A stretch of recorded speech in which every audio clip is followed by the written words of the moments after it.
Hello, hello, everybody, and welcome back to the Drift Masters European Championship. It is season 2023, and we are back for round one at Mondello Park. We've just had our top 32 battles, and we're about to get into the top 16 action. But me and Dave are stood down here. We just need to reflect for a second on what has just happened. An incredible start to the season, as always, because some things stay the same and some things change. You've got Piotr Wiecek and those guys looking strong, but you've also got some new wild cards coming in there to shake it up, someone trying to state their claim on the whole championship. Round one is such a proving round, because if you get a strong round one, everybody's afraid of you for the rest of the year, and you start to believe you can win this championship. So by the time we get to the podium today, we're going to have a few favorites already.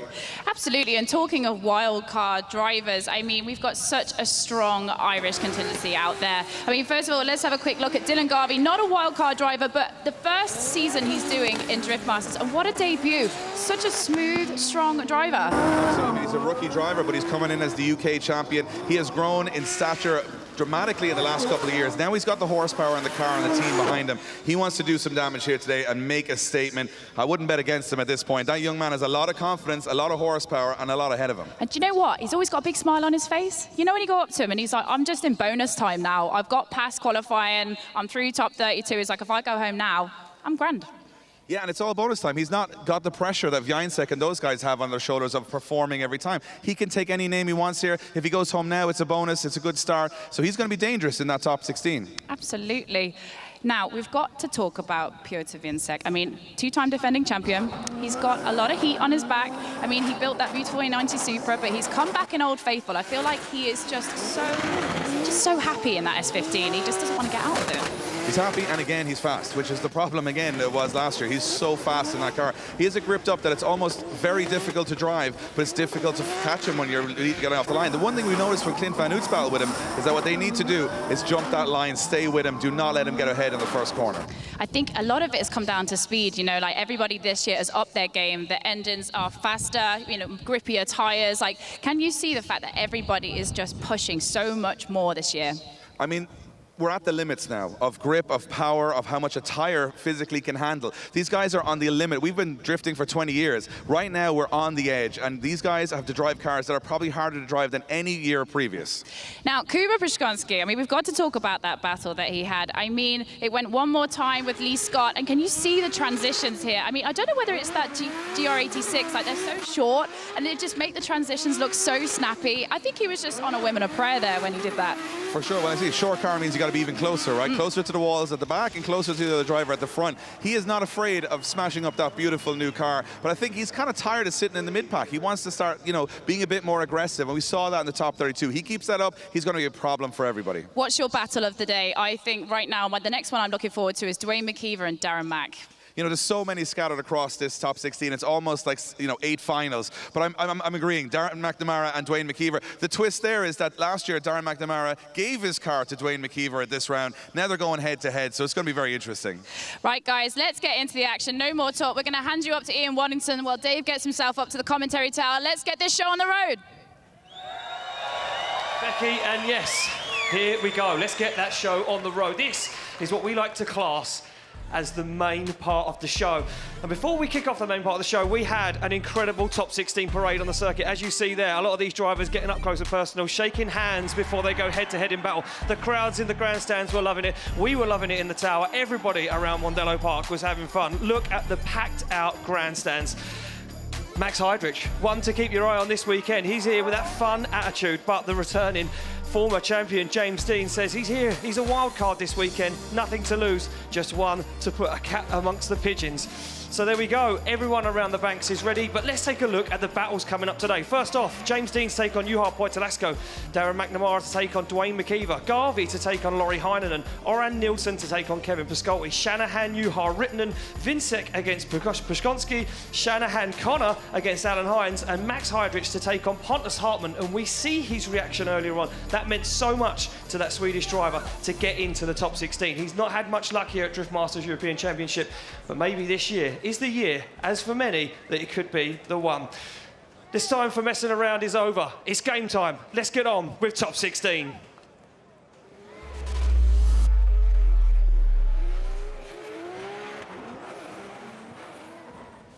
So there we go, we've built it up and we're about to tear it down. On the start line, 2 heavyweight contenders. James the Machine Deane, the homeland hero, sits on the line. As we say, a wild card for this weekend, but he goes up against the Finnish driver, Juha, who is a laser focus. The Finnish local champion wants to take down the man that everyone says can't be beaten on this circuit. Well, there we go. Inside the car, we take a look. James Deane, nervous, rubs his hands together, grips the steering wheel and says, this is the opportunity. This is the time to get the job done. Take out this man and maybe the road to the final could be easy. Look at Pöytälaakso though, he's way back off that start line. He knows a good run in is needed. The car slot into gear. The machine is ready to go, but look at Pöytälaakso already pumping through that start line, through the gears. They go down through the chicane, and Pöytälaakso onto the back bumper. Deane with a lovely initiation, but Pöytälaakso not put off. Deane on the inside, Pöytälaakso gets lost in the smoke, drops a wheel over the edge of the circuit, and the machine absolutely flying in outside zone 4. Pöytälaakso needs to gain back some lost ground as he flicks it up onto the wall. Deane absolutely clinical. Pöytälaakso goes for the dive up onto the door. Can he make it across the line? He's with him, but it's all too late.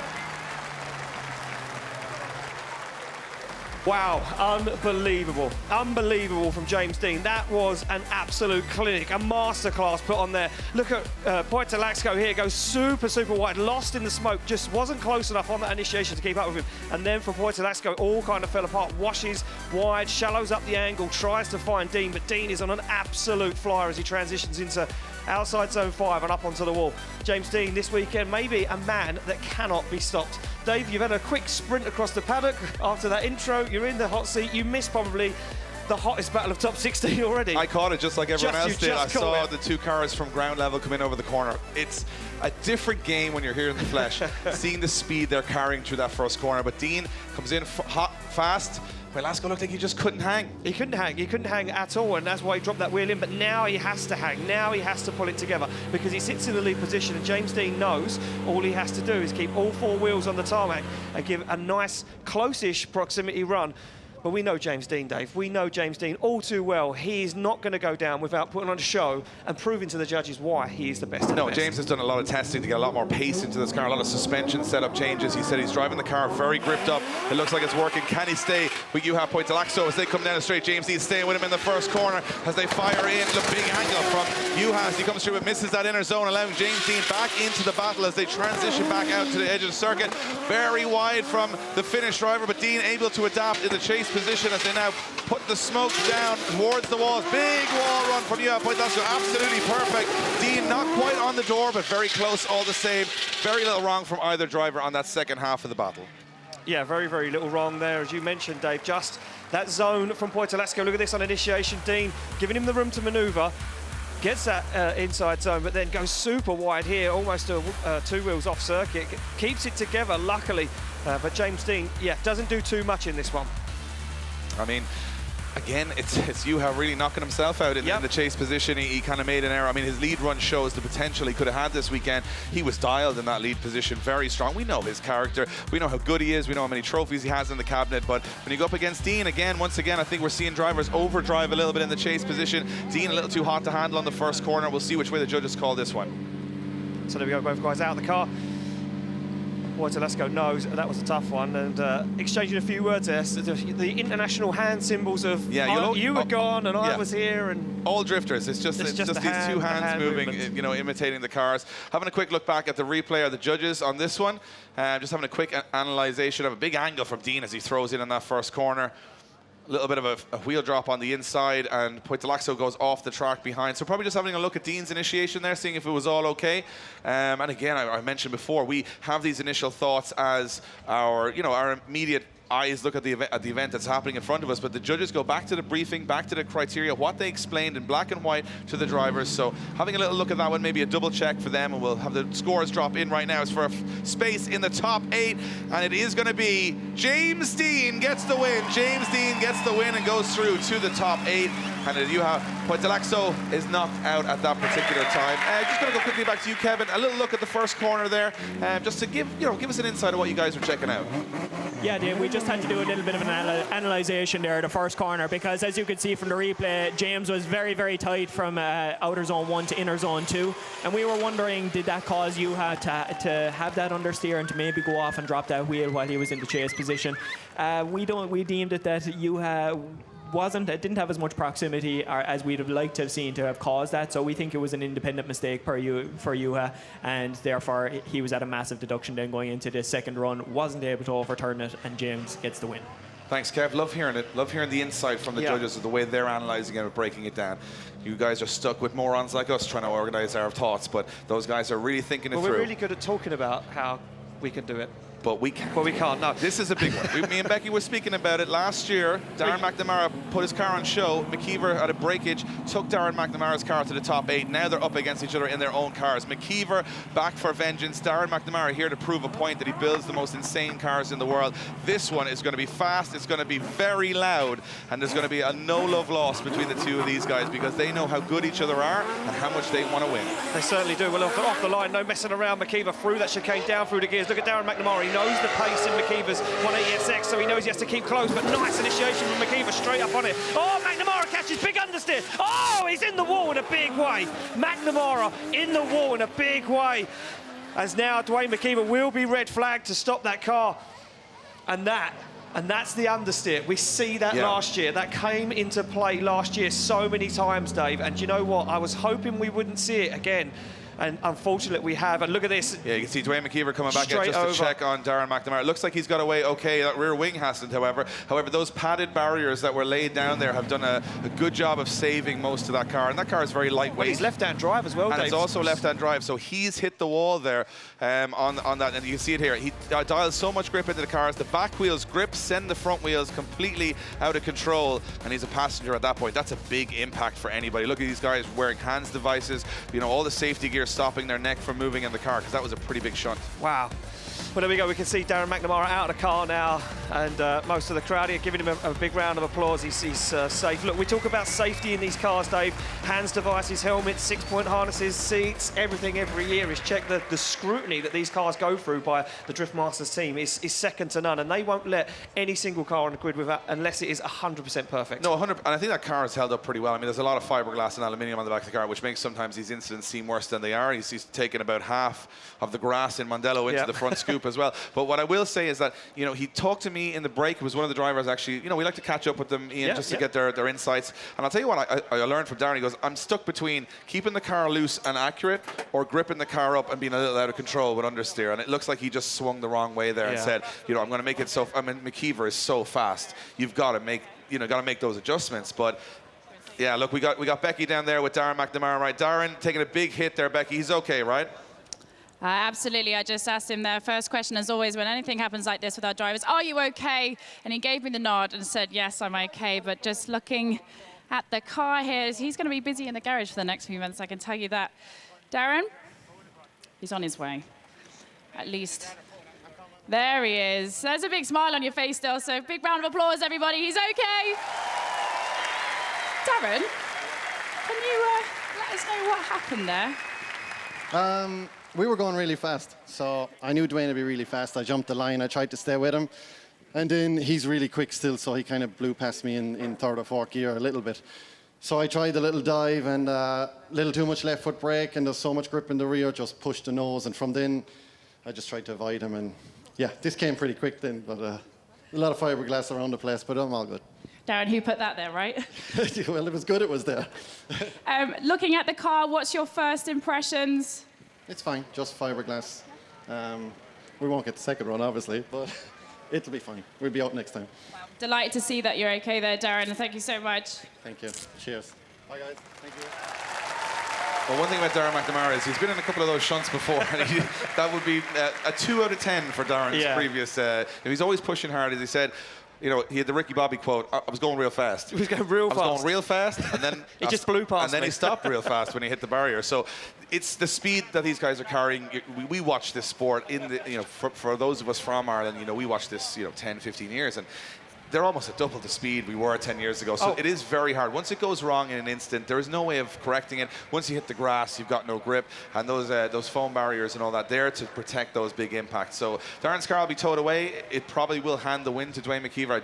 There's definitely, I can see from here, big rear suspension damage on the car. The car is completely all over the place, that left rear wheel. But I think Duane McKeever is going to go through. But it's been a real strange event where it's survival through the battle. Don't make an error rather than driver versus driver. And here we see it again. Yeah, exactly that, David. And I think one thing to take into consideration here is that the speed that these guys are coming over that hill at, you cannot gauge that speed from the TV screen. Well, you want to talk about a well-built car. He's just driving this back to the pits. So a big statement that he's driving that car back to the pits and it held up in one piece. It's a little bruised, a little battered, but Darren's pretty handy with the fiberglass and the aluminium. That thing will be looking brand new in a week. So Darren McNamara rolls back to the pit area, and of course he's not able to repair that suspension component in time for the second half of the battle, as far as I can tell, an unforced error. So Duane McKeever is going to be told, hey Duane, do you want to go down there and just smoke the whole of Mondello Park out and do mad angles and make loads of anti-lag noises? And he's like, do I? Well, I mean, his nickname is the Northern Smoke Machine, Dave, so he has to fulfill that somehow. He has a contractual obligation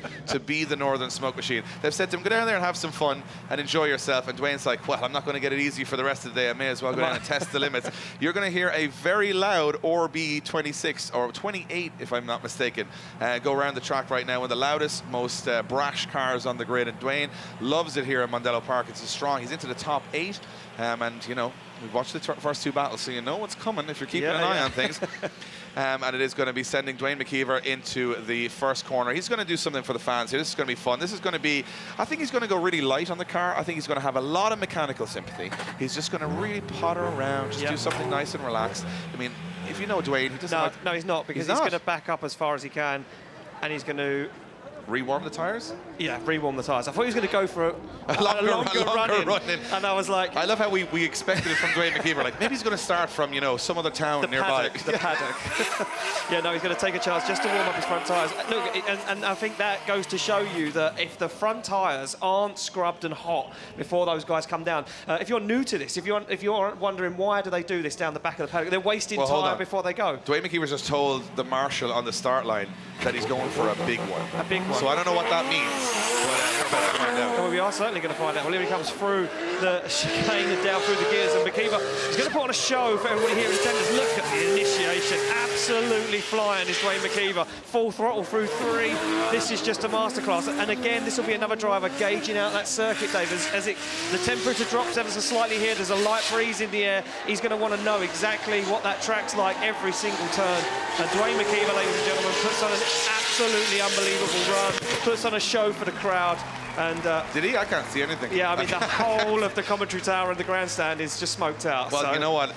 He's going to be going into that top 8, and so far, I think he's looking very strong. Yeah, I think he's going to worry a lot of drivers right now. Looking comfortable, looking strong, and again, everyone's going to look at what the mistake Darren McNamara, a very experienced driver, you know, multiple European champion, made an error trying to chase him down with that speed. It's going to be a worry for anyone else coming up to that line. It certainly is going to be a worry for anyone else coming up to that line. And as Dave said earlier on, if you're keeping track of the battle tree as it moves forward, you know what is going to come up in Grade 8, but we're not going to mention it yet. I will mention it. He's going to go up against James Deane. That's what's going to happen. So it's going to be James Deane and Duane McKeever as the first battle of the top 8. That's a final, I couldn't Dave. hold it in. That should be a final. That's just the top 8. And now we go back to the start line for another huge battle. Lauri Heinonen, the pride of Finland, goes up against Garvey, the DMEC rookie. Well, who knows what's going to happen here? Well, I'll tell you what, we're going to find out what's going to happen here, because the rookie sensation, Garvey, he's in for a full season, so this is not a wildcard entry. We're going to see this young man travel all around Europe and see what he can do on grander stages as we move forward. But Lauri Heinonen has come back with a new attitude this year, more power. He said he's able to drive the car harder and faster than ever before, and he was determined. He said, last year, the rookie year, I felt out the championship, I understood how it worked, I understood the level of driving. This year, I'm back with the right mindset and the car to do the job. He's not going to want to go down without a fight, especially to a rookie. They're through the chicane, through the gears. Lauri Heinonen on board, and he can see Garvey start to pull away already, but he looks for the back bumper. 2 180SXs door to door as they come over the hill, and Lauri Heinonen has all that attitude. He doesn't want to go down to the rookie as he almost takes the front off of his car and the back off of Garvey's. He gets into it. Oh, throws big angle at it, does Lauri Heinonen. Transitions don't even make sense as they go to the wall. Lauri Heinonen sings that NASCAR V8 as he goes wheel to wheel with Dylan Garvey. Oh, we got a fight on our hands now, Ian. We got a fight on our hands. This is what I love about the Drift Masters European Championship. Dylan Garvey and Lauri Heinonen would never meet under any other circumstance, but we get to see it here live in front of 16,000 in Mondello Park, and boy, did they put on a show. Lauri Heinonen, those transitions were intense, and they were risky. They were risky, Dave. He threw everything on the line. He threw everything on the line. Watch this on initiation. He didn't let him move an inch, and as soon as he initiated, he just crept up the inside and said, I'm going to be here all the way. I'm going to be door to door with you the whole way around. This transition here, Ian, look at this. Took a risk. Oh, that's what it's all about. And he made it work. And he made it work, and he gets a little wobble here to get back on it again, but I think he'll be rewarded for the aggression. We haven't, watched anyone be that aggressive on the transition before. And then he says, nah, keep it going, keep it going. But Dylan Garvey's lead run is so solid, it's inviting Lauri Heinonen to make these moves. So no mistakes from either driver, or a little wobble for Heinonen, but I think you can scratch that off to a lot of aggression. I think you can, Dave. I agree 100%. Look at this, he go wheel to wheel across the line. You can, from that onboard, you can just see how close those cars are. Impressive stuff. Lauri Heinonen, it doesn't make sense. Look, he's heading for the wall. He squeezes the transition in, and he gets back up onto the door. Now, Dylan Garvey, I'm just going to let you know, if you're a first-time watcher of this young man, if you haven't seen him in competition before, he is an incredibly aggressive driver as well. He has no fear this weekend because he's a rookie. He's going in there to make a name for himself. He's knocked a couple of panels off the car. He says, I don't care. That it was wrapped last week. This was brand new yesterday. I was just going to say, this is round one and the car has already started to take itself apart. Absolutely, but now, look, you see it, laser focus, because he's going to say, he's got the radio in his headset saying, he was all over you, man. He was right there. Lauri Heinonen has just absolutely dominated that chase run. You're going to have to go further than you've ever gone before. You're going to have to risk more than you've ever risked before, and you're going to have to put more duct tape on than you've ever done before. Because Marcin, of course, as you know, the specialist with the duct tape. Yeah, the pro. Yeah. You alerted to me to this news earlier that he was a duct tape special, an engineer, as we like to call it. If Marcin was on the Titanic, he'd have fixed that before, after the iceberg, no problem. The thing had just sailed straight through. So I'll put it this way, the car is back together, but Garvey now has got this waiting moment, which is not good for a driver. He starts to overthink, you start to get into your thoughts. He needs to go here, he needs to keep the aggression up and get that car on the door of Lauri Heinonen. Heinonen, we know, has got an excellent lead run in him here, so he's going to be feeling confident going into this one. Garvey is up against it. This may be the biggest challenge of his career. Oh. We have an issue with Garvey's tyre. Oh, we have a wow, massive and look delamination. at that. The tyre has completely delaminated. The tyre has there is like half the tread on the tyre, and this is now what the hold-up is. They are alerting Dylan Garvey that he may not be able to run the second half of the run. If the car is not safe to leave the line, they won't let Dylan Garvey run. And it was only when Marcin, our start line marshal, went down there to repair the car that he's noticed this issue. And look at that, the tread is completely gone. And the thing is, like, can you do a run with a car with that much thread off the car? And I don't think that, I mean, this is the question the marshals are going to ask. Is it safe or is it not safe? He's on the canvas. He's definitely going to lose grip here, that's for sure. But this is, again, we never know. Obviously, there's a huge rule book with Drift Masters, and they're going through that now. But what I will say from my perspective is you never know what's going to happen. No, it's just, you think you can predict it, you think you can, and look, we've got our Maciek Polity, our safety director, coming to have a look at the tyre to make sure it's safe to continue. And if it's not safe to continue, there's going to be a conversation here, and this is a drama already. Yeah, so it certainly is a drama already for the rookie of the season. A man that all eyes were on, and look, they've alerted him to it. They've said to him, you need to have a look yourself. And I'm not sure if we can see when that piece of tyre came out. Oh, and that's what destroyed the quarter. There it goes. Yeah, because I was wondering why his quarter panel had fallen off, because you can see it delaminates, takes the rear bumper. And look at the wheel. The wheel is jumping up and down where there's no tread in that part of the tyre, and it's just going up and down. Look at that. Smashing the rear fender. And from the opposite camera angle that we were watching, that you guys at home were watching, we couldn't see that. And I do believe this may be a technical disqualification, meaning that Dylan Garvey can't run the car. Well, I'll tell you one thing, I mean, he's going to be gutted here if that is the case. And I've never seen anything quite like that before. And it looks like the marshals have made the call, I'm getting it in my ear, Dave. Unfortunately, ladies and gentlemen, it is going to be a technical disqualification. Unsafe car to release off the line. So Dylan Garvey has to retire from competition. Well, I'll tell you what, you can see it in Garvey's body language as well, that he knows that tyre is not going to hold up for a whole run. And I mean, look, let's look at it on this basis. You know, a lot of people might be saying at home, that's unfair, let him run the car. You're coming in over that hill, Dave, at over 100 miles an hour. We don't want to risk him. We know he's in the chase position, but we don't want to risk him or the car just for the sake of a battle. I'll put it this way. He's not going to win this battle with his tyre like that. That's just the way. He's in the chase position. He's lost all the grip on one tyre. Heinosen's got all the grip, so he's going to leave him. But if Garvey ends up in the barrier smashing his car up, that could be the end of his, his season, or he's got to go repair a car. And I think it's the wise choice from the marshals there. And again, they want to see all these drivers continue to compete, but if it's not safe to do so, they can't release the car. And unprecedented scenes here in the top 16 already. And Lauri Heinen's going to leave the line. He's going to get the win here, but he's going to put on a show for the fans with this incredible NASCAR Dodge V8 Supercharged, 1,050 horsepower coming in over the hill. Yeah, look at this, Lauri Heinonen now just taking a quick spin around Mondello Park, and again another driver getting that win, moving through, but this time a European driver gets a little bit of turn of luck here, Dave, in Mondello Park, maybe a little bit of rub of the green, as the Irish like to say.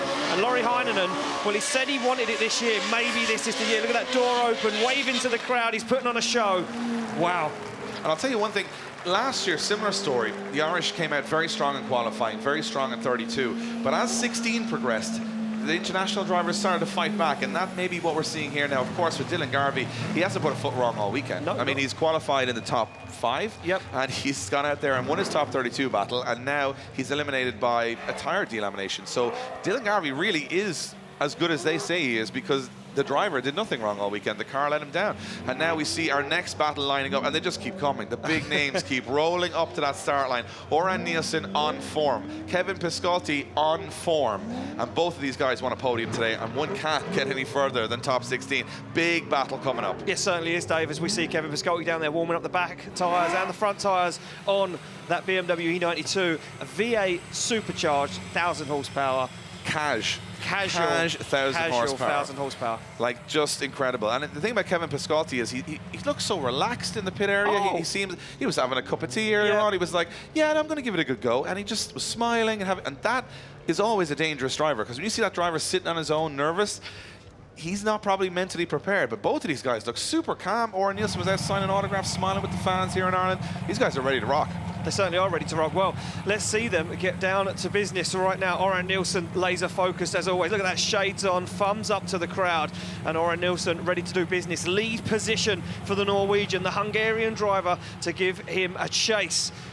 And we mentioned Kevin Piskolty, hungry for it this year. These guys came before and said they need to learn the competition. They need to learn what it's all about at Drift Masters. They know now. They know the deal. They know the business. Through the gears, down they come over the hill. Can Piskolty hit Ørjan Nilsen on initiation?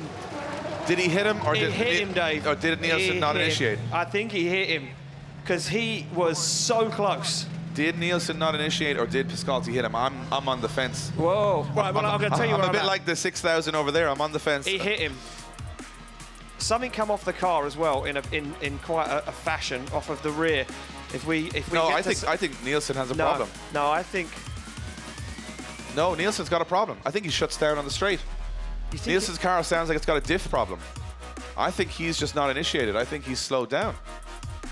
That's my initial reaction, Ian. We've got two split decisions here. Between the commentators, we got a split decision. I can only imagine what's happening with the judges, but it seemed to me... Oh, it was the bump. It was part of the bumper on Piskolty's car, which came off. But it looked to me like Nilsen didn't weight transfer. He didn't even initiate. He just... So it's a gearbox. So a gearbox going on the run-up for Ørjan Nilsen, which would have slowed him down and put Piskolty into the back end. That's how I'm seeing it. It's just proved my point, Ian. That's how I saw it the first time. But from my perspective, it just, to me, Ørjan Nilsen comes like a rocket. Look, there's no... he's not initiated. So when Piskolty goes in, Piskolty is expecting him to initiate.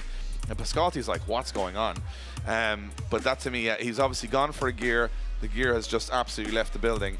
And well, I mean, at least I'm consistently wrong, constantly. And the last 5 years. Consistency in a world gone mad is what we want. Yeah, you can rely on me. If you started being right, Ian, we'd all get worried. Exactly. You can rely on me to be wrong, which is good. Everyone at home is comfortable now. They're like, round one, he's made a mistake. We're back into it. But unfortunately, Ørjan Nilsen, I mean, that's what you don't want to see. And we were just robbed of another great battle, because Ørjan Nilsen's had a gearbox failure, and the cars worked perfectly all the way from Friday to now. And I mean, just when it matters, the car gives. And this is the harshness of this sport. I mean, from my perspective, it just looks so strange that Ørjan Nilsen was absolutely attacking that first corner all the way through it. It looked like it would be a very weird thing for him to do the straight line enter, and then he just didn't enter. Or Piskolty hit him. And Piskolty, I mean, imagine you're ready to pull the handbrake, 80, 90 miles an hour, and the car in front just goes, uh-oh, and then, And Ørjan doing the right thing. He doesn't slam on the brakes. He lets the car roll forward. But unfortunately for Ørjan Nilsen, that looks like it's going to be the end of his weekend. And that's another unfortunate event. Because if you were to put it stacked up on qualifying, Garvey and Nilsen would have looked like the favourites. But can't win the Grand National without a horse and a jockey. And those horses are just as important. And that's what's letting them down right now. They certainly are. So there we go. Ørjan Nilsen going to be removed from the circuit in the part of Kevin Piskolty's bumper, but still lodged in the back of that Toyota. Piskolty, come get that later on. I think a piece of my bumper might be on your bumper. Well, we've seen it all today. But we haven't seen really good battles because it's just been so chaotic. It certainly has been chaotic, and I'm not sure how this is going to continue for the rest of the day. Well, look, Kevin Piskolty now has the buy run, so you know the deal now. He has to come down and initiate to prove his car is still working to win the battle and progress through into the Grade A. And Piskolty will be saying, another driver saying, oh, well, is this the year?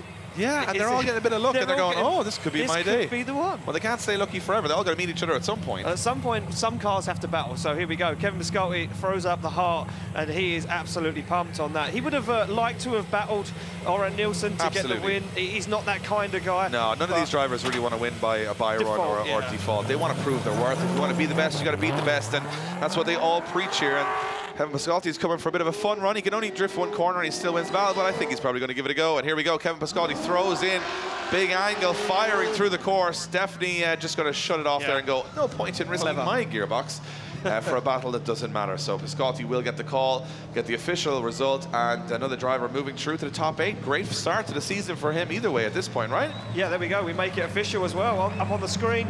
And Kevin Piskolty taking the win, moving through, as Dave says. And, well... It's just, can you survive the run? It kind of seems what's happening right now. Just thinking back as well, Heinonen and Piskolty. That's a big one. Every battle's a big one. Every battle. The top 8 though is looking pretty spicy right now. Even though we haven't had the smoothest of top 16s due to the fact that, cars going into the barrier, we've had gearbox failures. Yeah, it's not been smooth, but it's exciting. It's exciting. You can't say it's boring. That's for sure. That's for sure. Well, here we go. Another exciting battle up on the back of the grid. Tyres being warmed. Jack Shanahan to take on Juha Rintanen. And Shanahan saying, not feeling good today. And Juha Rintanen getting better lap by lap in this new GR86 chassis. So cool to see the generation game being played here on the start line. I mean, look, it's like the Toyota catalogue on the back of the grid right now. But Juha Rintanen, look, he released this car, and the first test session he did, he said, it is so fast. He said, this chassis is better than my Nissan chassis, which he is, dominated him for a very long time. For him to make that switch and make it work that quick, he's a dangerous character. One thing Rintanen didn't need to be was any more speed. Any faster. He's like, I know what I'll do. I'll get a smaller car that weighs less and I'll go even quicker. Look at this, he's pumped up. And he knows. You take down Jack Shanahan at this stage of the season and everything's to play for. And Jack Shanahan said, I've had terrible practice. He's crept through the top 32. If Shanahan doesn't come out swinging here and have all those problems fixed, they've had a couple more hours at it, this is going to be not a good start to the competition for him. So Shanahan will lead in Rintanen into that first corner over the hill here in Mondello. Yeah, look at the speed, look at the pulling gears as Shanahan fires in. Juha Rintanen, a little wobble, a little understeer, but he gets himself back into it. Leaves the room for Shanahan. Oh, and Rintanen now makes the dive. Can he make it stick? He can. Backs off ever so slightly as Shanahan looks for that transition and outside turn 5. Back up onto the wall they go. Rintanen looks for Shanahan, looks to reel him in, and he gets on the door across the line. Wow, Rintanen came to play today. And Jack Shanahan's going to know all about it. He got a little touch on the door across the finish line. Shanahan with a good lead run. Best run we've seen from Jack Shanahan this weekend. But Rintanen was able to match it. Really good proximity. Took a couple of risks in there as well, which I enjoyed, and it paid off. He did. He took a lot of risks. Look at this initiation. Did he catch understeer? Yeah, he did. Look, ever so slightly. He had to kind of work that steering wheel back onto it. Shanahan, no issues. He was high, though, up on the curb, and Rintanen dealt with it. But Rintanen, I thought, this is going to be a game of grip, and maybe Rittanen's car isn't that fast. Correct me if I'm wrong, but look at the way he reined him in for outside zone 4. Absolutely drew him in and then got on the door, tagged the back wheel, Rintanen in outside zone 4. And then Rintanen was just on a charge from then on out. Once he knew he was settled, he was on it. This is the bit all of it. As he transitions through, he doesn't back off, he stays in it, goes right up onto the door. Now watch this, just to remind Jack Shanahan, yeah, I'm still here, buddy. Boom, onto the door. And Jack Shanahan gets that little touch and goes, oh, I got work to do in the chase position here. Look at the concentration on Jack Shanahan's face, and this is, he should feel this now. Oh, you could just go too short. You would have seen him just take that bump. Look at the precision from Shanahan. just took the rubber particles off the wall. He just cleaned the wall. Cleaned the wall. Cleaned the wall. He didn't even hit the wall. I mean, incredible stuff. But Jack Shanahan, he's got to go for it here now, because this is going to be a disappointing start to the season for Jack Shanahan. If he doesn't put this on the door the whole way around this circuit, Rintanen's going to take the win here, and Shanahan is under pressure already. Well, he doesn't want to rewrite the story from 2022. This is the round where he lost the points that could have counted at the final round in Poland. He doesn't want that same story again. He doesn't want to go to Poland this year in the stadium and lose the championship again. He needs to win, Dave. Absolutely. He's up against Rintanen, who is on form right now. They come out of the blocks flying as they slam through the gears up to 70, 80, 90 miles an hour. Shanahan dives in behind Rintanen. A big angle from both drivers as Shanahan starts to reel in the Finnish driver as they transition back to Shanahan makes a big dive, but the pace of Rintanen might be perfect on the outside. Thought Rintanen was going to go off the track, but he's made it work. Now Shanahan's got to make a big dive here to get back into this one, and does as they stay in. Rintanen drops the wheel. Shanahan's up on the front wheels, smashing into Rintanen as they go across the line. Wow. Wow. Crowd enjoyed that one. We enjoyed that one. We hope you guys at home enjoyed that one. But I'll tell you one thing. These are two boys that do not want to go home at this stage of the competition. That could have been a final battle at any competition around the world.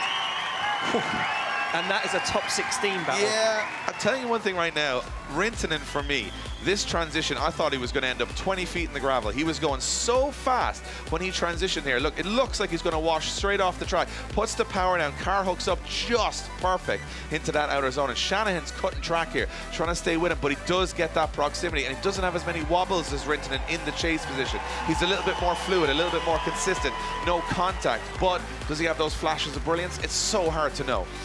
And I wouldn't know, Dave, to be honest with you. I wouldn't know what way I would call that. Yeah, that's one of those where I would gladly sit back and let the judges discuss this. But for me, it looked like Rintanen had an excellent lead run, Shanahan had an excellent lead run, and in the chase, Rintanen had moments of brilliant proximity with some wobbles, and Shanahan had kind of smooth proximity around the track. So what are the judges going to lean on most? I have no idea. No, I have no idea, Dave Evo. All I want to know is I could watch that all day. Absolutely. And what I love about it is you got a 2023 Toyota versus a 2014 Toyota with two engines, well, one engine from 1993 powering one of them. They're both the same engine. Both the same engine, both the same power plant. Both incredible. Well, let's see who's going through to the top 8. Will it be Shanahan? Will it be Rintanen? It's going to be Jack Shanahan getting the win. Jack Shanahan gets it and goes through.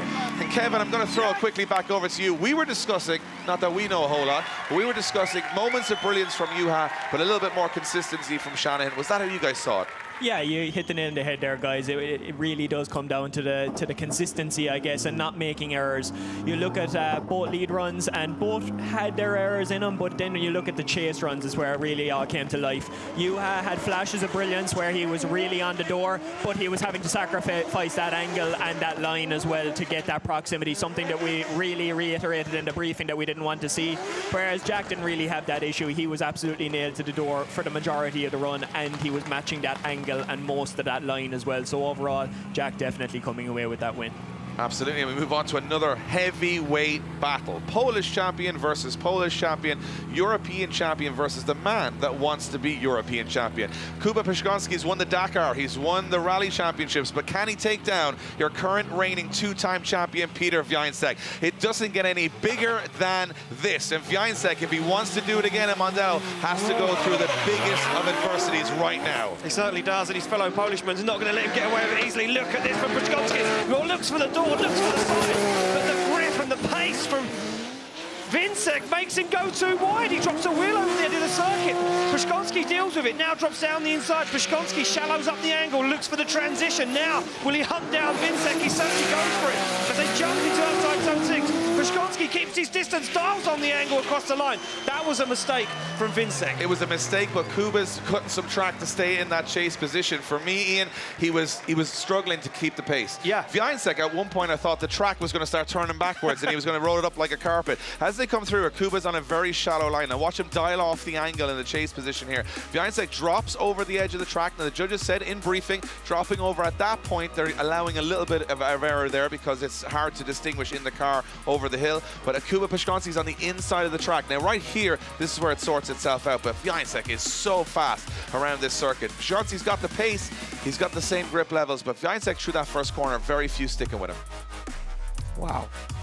Just taking a look back at those replays, Dave, the angles, the wall run from Więcek was absolutely spot on. And looking here, the judges may be looking at the replay of Więcek's run. to see where he was so deep in outside zone 6 and just made it work perfectly. Now let me be very clear.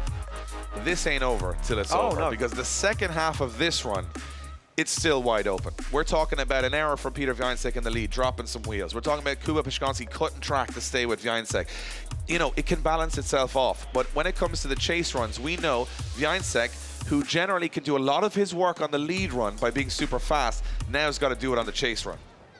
He certainly has, but Kuba Przygoński has got a lot of pressure on his shoulders. He knows that Więcek is a man that is super dangerous when it comes to chase, because he's going to want to stick it to the door. He knows he went off track. He would have felt that car jump back over the dirt onto the circuit, so he knows he cannot let anything go on this one. They're down through the gears as Przygoński fires in. Look at Więcek, timed absolutely perfect. Oh, and he tags the back bumper and it makes Przygoński understeer. Some wobbles from Więcek in the chase now as they both get back into it, into outside zone 4. Przygoński dials on the angles. Więcek looks for the back bumper. He goes up onto the wall. Oh, and a big tag from Przygoński. But it's a carbon fibre to concrete. Looks for the final zone and job done. Oh, that's a big one. Man, I love this sport. Wow. That is nothing of what happened there is what I expected to happen. Więcek overcommits on the first corner. Hugely. Makes an error. Then Przygoński makes an error on the first wall, hitting it way too hard. I have no idea which way this one's going to go. Judges are going to have a good look at it, but boy, did they put it all on the line. Look, Więcek goes early, he goes fast, the car lurches forward, he hits those rumble strips, accelerates the rear end of the car, and then boom, tags Przygoński, but Przygoński says, yeah, it's okay, we'll keep going. Watch this, he hits the rumble strips, the car accelerates more than he wants. He touches, this is at over 80 miles an hour, ladies and gentlemen. They touch cars and stay in it. Więcek has a tyre mark on the front bumper from the rear wheel of Przygoński's car after that impact. That's incredible. And then watch Więcek drop off a little bit, little straight line, get back into it. He's got the pace to get back into it. And you might think it's all over there, but if Przygoński holds it together, you might think it's a done deal. But watch Przygoński make a big error. As he transitions back to the wall, he gets way, way, way too deep, hits the wall. Now, does it upset the car enough to upset Więcek? Gets in really deep, hits the rear wheel, gets through it. It's not terrible, It's not bad, but it is an error, it is a mistake. Both guys having errors, and the judges are going to have to really decipher that one. And again, thankfully, we're not judges. I think both of them are great, and they should both go through. But I don't have to make that decision. It doesn't work. Those guys got to make that decision, and that's the hard part. We got to look at criteria. First run, I'm going to give it a little bit to, probably to Więcek, with just having that extra little bit of pace, but he drops that wheel. Przygoński cuts the track, and then here, look, it is a wobble. It's definitely a wobble from Przygoński after he hits that wall, puts a wheel over the line. It upsets the car. Does it upset Więcek is the question the judges will be asking. Or obviously, does Więcek upset Przygoński with the end? Well, we're going to have to find out which way the judges have gone. It is going to be Piotr Wiecek going through to the top 8. Piotr Wiecek gets the call and goes through to the top 8. And I am just anxiously waiting to go across to my good buddy Kevin O'Connell to talk us through that one. Me and Ian are at a loss. Kevin, let's get about the seat. Yeah, absolutely. We have to compare, as you guys know, we compare lead to lead and chase to chase on that. And if you look at the lead runs comparably, both drivers having some mistakes. Peter has that large wheel drop at outer zone 3 that we noticed, and then Kuba had the hit on the wall at outer zone 6 in front of us here. So both of those kind of cancel each other out. So in my opinion, we therefore need to go to the chase runs. If you look at both chase runs, yes, Peter did make a mistake in initiation, but after that he threw absolute caution to the wind, and he had maximum proximity the whole way throughout the run. When you compare that to Kuba, he had flashes of proximity, but he was massively sacrificing that line to gain that proximity. He was way offline at outer zone 4, he was way offline at outer zone 6, and he was sacrificing that angle too. So overall, even though there was some mistakes in Peter's battles, he definitely took the win overall with sheer aggression. Well, there you have it. Well, we're down on the circuit with Becky, who's with Piotr Wiecek. That was a close one, Becky. Those boys definitely left it all on the track. Absolutely, Dave. Peter, I've got to ask you that question. As you were coming over that hill, what were you thinking, the risk in that initiation? What was going through your mind? Yeah, I first thought was like, I am a bit too much. I'm a bit too close, and then I have to late push the throttle, so I went really wide. I get lost in the smoke. But suddenly I find a way somehow where I am, and here we are, passing to the way. I was very lucky. It was a very good battle thanks to Kuba, so have a bit of luck this time, and hopefully it will still to the end. Fingers crossed. Good luck, Peter. Thank you very much. Back to you guys. Thanks, Becky. I'll tell you what, he's probably relieved. It wasn't the smoothest 2 runs, but I think it's more about survival and a little bit of luck today. Luck seems to be, and I know we always have that phrase, the luck of the Irish, but it's just luck all around. You've got bad luck for the Irish like Dylan Garvey, you got good luck for Piotr Wiecek, and we move back to the start line where 2 Irish drivers will face off, Alan Hynes and Conor Shanahan, 2 guys who have climbed through the ranks at the same time. These guys were sitting in the amateurs, the rookies in Ireland, same time. They started drifting at the same time. Alan taking a lot of his experience to the Middle East, to the sim world. Conor jumping up to the European stage. But 2 guys that are very capable. We've watched, if you're an Irish fan, these guys go door to door many times. If you haven't, you're in for a treat. You certainly are in for a treat, Dave. But the one thing is, they might have travelled all around the world in different places and done it online. Now it's time to do it in the real world in top 16. Alan Hynes creeps through that start line. He knows that Shanahan's fast through the gears. Goes Shanahan in that GT86 as he flicks the car, and big separation as Alan Hynes is absolutely left waiting behind to see if he's got anything he can do to throw into this battle as Shanahan lays down in outside zone 4, fires the car across the circuit, looks for the wall run, gets it absolutely spot on as always, as Shanahan applies the throttle once again. Alan Hynes tries to apply some pressure, but it's too late. I'll tell you what this is a good example for me, Ian, is the difference between a high-level pro car at national level and a high-level pro car at European level. That's what you're seeing on that run-up. It's the grip, it's the way it's set up, it's all of that. Because everyone's so fast on the European stage, it's very difficult to turn a national pro car into a rocket ship like these things are. And when you paste those European cars together, it might not be so obvious, but that is a 750 horsepower or B-powered R32 looking very slow. Yeah, I mean, look, it looked like it was left sleeping off the line. It just goes to show you the level of grip and power that these pro-European cars have now. And they have to have, because we are watching these guys get faster and faster and more grip. I mean, we talked about it at length, and I mentioned it yesterday, that the tires they run on the rear end, these are soft, super soft, sticky 285 rear tires that you can put your finger in and you'll still see the mark of your finger there about an hour later. These are like soft rubber, and they're then running them so low on tire pressure. You're talking like 10 psi, 15 psi sometimes, and then you're dialing all the suspension like a drag car on the back of the car to put maximum squat, that the car squats down on those tires. And then you're trying to drift it. You're trying to lose traction, which is the opposite of what you set the car up to do. So you can imagine how difficult it is to drive. Yeah, it's not easy. These guys have a hard task on their hands, and there we go. And we can see some damage taken onto that car earlier on in the day of Alan Hynes. Well, he now sits in the lead position, and I am already going to say expect to see Conor stuck to the door of that Nissan Skyline through the gears. Goes Alan Hynes, and there we go. You can already see Shanahan not letting Alan Hynes get away. He knows he doesn't have to do too much, but he's going to try and do enough right now. And Shanahan backs out of it a little bit. Doesn't want to push too hard, doesn't want to damage the car, and fires in, and that is what I'm talking about. Not doing too much. You could put yourself in a risky situation. Goes for the transition. Alan Hynes looking good in the lead. Oh, 90 degrees to the wall. Disposed the rear bumper. Shanahan gets on the door just to stamp the exclamation mark on it. Wow. That's incredible. 2 Irish youngsters showing what they're all about. And for me, I thought Shanahan had thrown it all away. Went way too fast in behind Hynes. And I don't know how he stopped that car. He did use Hynes to stop a little bit of it, but it was so close to a spin. But he hit the front brake, hit the handbrake, did a little Irish jig on the pedals, and somehow he was... say it. Hey. It's okay when I say it. Okay. But I'm saying, like, watch this. What does he have? He transitions. This is definitely an accident coming up here. Watch. Look. Whoa. Uh-oh. I'm going way too fast, and he manages to slow it down. Look, comes way too fast in behind. He knows it as well. Look, watch this. Front brake left, hits Hynes. And to be fair to Hynes, he stays in it. Stays in it, and a little wobble from Shanahan there. And then, again, huge proximity from Conor Shanahan. Look, there's definitely a big bump on the door here. Yeah, but he gets away with it. It's not too heavy. Great reactions from Conor Shanahan, and of course from Alan Hynes, staying in it, staying committed on that outer zone, not letting it affect him. And then once Conor Shanahan's got away with that, he goes, well, I better stay in it now at this point. He goes real close around the whole track. 2 excellent runs from these guys, but we're going to see who's going through, and it's going to be Conor Shanahan. Conor Shanahan goes through. Conor Shanahan goes through to our top 8. And on a day when he felt not that comfortable in the car, he's now through to the top 8. So it's always the same with the Shanahans, as I say. A bad practice, a good battle bracket. That's how it works. But Conor Shanahan goes through, eliminates Alan Hynes. And Becky is down with Conor Shanahan. Becky, he's through again. He said he wasn't comfortable today. What's going on? Conor, you keep telling us you're not comfortable, and yet you're through to top 8 now. I just saw you chatting to Alan. What were you giggling about just then? I think I gave my whole team a bit of a fright there.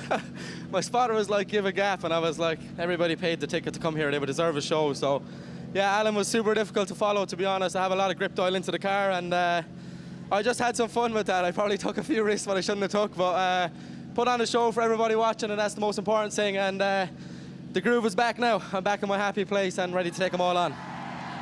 Fantastic. Now, is it always a balancing act between trying to push hard enough to get the win, but also being clever when your opponent may be at a disadvantage? Yeah, for sure. I was super happy with my lead run there, which I've been struggling with. I think that was pretty solid. I think if you can't follow that, there's something wrong. So that was what I kind of used this battle to work with. I knew we were a little bit faster than Alan. Kevin, my spotter, came on the radio to me and said, you know, relax here a little bit. And he said to me I scared him a lot after I came across the finish line. So I'm happy, and yeah, I'm ready to push on now. Keep the fingers crossed. All these guys are just incredible drivers right now, and you have to be at the top of your game to try beat these guys. Starting to get tough, but are the championship hopes starting to flutter within you? As always, you have to hit the ground running. We've only one idea this year, and that's to try bring it home.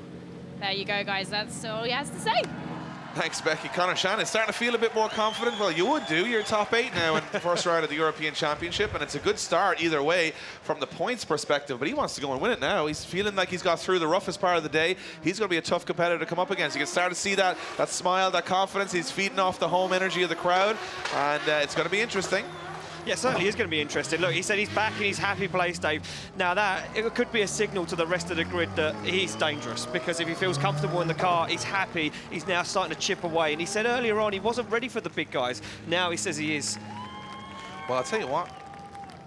Who's going to go up against him? Well, we're going to find that out in a little while. But right now, we got another top 16 battle to decide. It's going to be Pontus Hartman against Max Heidrich. Now, here is two wild drivers ready to get to the first top 8 they've been to in a while. Yeah, for sure. Pontus Hartman, we see that reaction earlier on. Winning that top 32 battle meant a lot to him. Like I say, he had a lot of struggles in Drift Masters. Now, starting to feel his pace, starting to feel the groove. I spoke about Max Heidrich being in that happy place as well, probably the same place as Conor Shanahan. He's relaxed, he's calm, he says he has nothing to lose this year. That's dangerous, that's a dangerous mindset. Yeah, Max Heidrich is either going to win the whole event or he's going to spectacularly end up in the gravel on the wall. And that's what I love about him. But Pontus Hartman's getting a big roll on the start here. Look, he's leaving before the green light, does not want Heidrich to get away. And as they come down the straight, it's going to be the German Max Heidrich to initiate. It's going to be a big one, I think. Heidrich throws in with mega angle and mega speed, misses it. He's gone in the grass. He's in trouble here. He's the passenger, and he manages to get that car under control. And what did I say?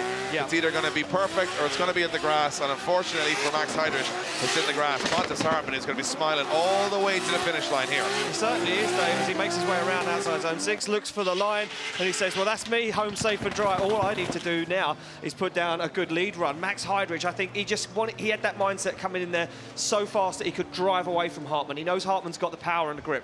Well, Hartman hasn't had the best of 2022s in the championship, and he's starting on a pretty high note here. I mean, it's his to throw away right now. It certainly is his to throw away. Look at the angle, and you can see he went on that massive angle, Heidrich, and it just didn't work out. The car caught understeer, and before you know it, he's a passenger on the grass, and he did well there to save it and not put it in the wall. Yeah, I mean, you saw it happen very quickly to Darren McNamara. Once the car snaps the other way, you're almost out of control completely. You're hoping for a soft landing somewhere, and Max Heidrich does get that soft landing on the grass, and Pontus Hartman will have a little look to his left there and go, well, this is going well. This is a good weekend.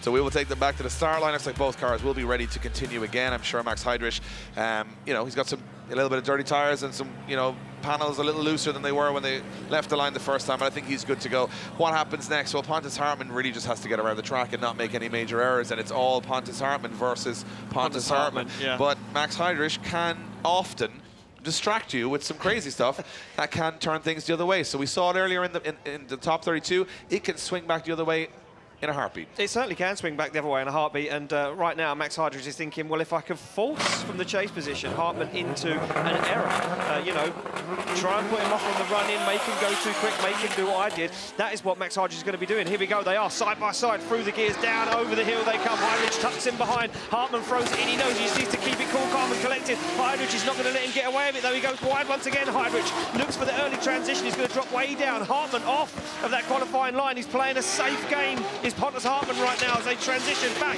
towards the wall, and Max Heidrich comes in backwards, tags the door of Pontus Hartman for no reason whatsoever other than to put a show on right here. Yeah, Max Heidrich says there's not enough damage on my car for how hard I like to say I've tried. So he smashes into Pontus Hartman. It was a great chase run for Max Heidrich, and that one was for the fans. He knew Pontus Hartman wasn't going to make any major errors at that point, and Max Heidrich does everything he can do to distract him. But Pontus Hartman looking like he's on rails. He certainly is on rails, Dave, and look at this, very, very dialed. He's got that line now set up absolutely perfect from initiation. A little shy on there on outside zone 3, but I think he was being clever. I think Cautious. he played it safe. Didn't want to go too wide, didn't want to go deep in the outside zones. He knew that he would have to have really thrown this one off circuit to lose the battle. I mean, Pontus Hartman, he hasn't had the best of, debuts or first seasons in Drift Masters, but it goes to show you stay committed. You put the work in, you put the practice in, you come back and you look a lot stronger the next year. Great progression from him. His first top 8, if I'm not mistaken, in the Drift Masters European Championship is probably all but secured, bar an official judging decision, but I think we all know which way this one's going to go. Yeah, I think even me and you can work that one out, Dave. I think we've been around it long enough now to understand exactly how this one's going to go. If you're in the grass, Dave, you're not winning. You're not going to win. You're not going to win. It's not rallycross. Didn't hear that in the briefing from Kevin O'Connell. No, I didn't. At any point, if you're in the grass, it's a bad thing. He didn't say it was an instant win if you jumped the track. Horticulture is of no advantage. It's out. So this is a great shot on the slow-mo there on Red Bull TV. As you can see, these two cars absolutely on full tilt around that second corner. But we've got an official decision. It's the last decision of our top 16 before we move on to the top 8. And I think it's going to be an obvious one. And it is indeed going to the top 8 is Pontus Hartman. Pontus Hartman gets the win. Pontus Hartman gets the win and goes through to our top 8. Well-deserved, Ian. Great job from him. Max Heidrich going to Max on his initiation. You can see what it means to him. Yeah, you can see what it means to him. Absolutely. He is very happy about this one. And I'll tell you one thing from my perspective right now, a man that's going to be building confidence throughout this competition. He's, a lot of international drivers have fallen and he's stayed in the mix. He certainly did, Dave. Look, at the end of the day, one good weekend can make up your whole season. So we're going to go down trackside with the man that we just admire for his sheer tenacity and madness, Becky. It is Max Heidrich. He went to Max Heidrich today, ended up in the grass, but he's okay, right? He's absolutely okay, Dave, yes. And he did go full Max Heidrich just there. But it's frustration that I'm feeling from you right now. Can you tell us what happened there? You said that you took grip out of the car, and yet still this happened.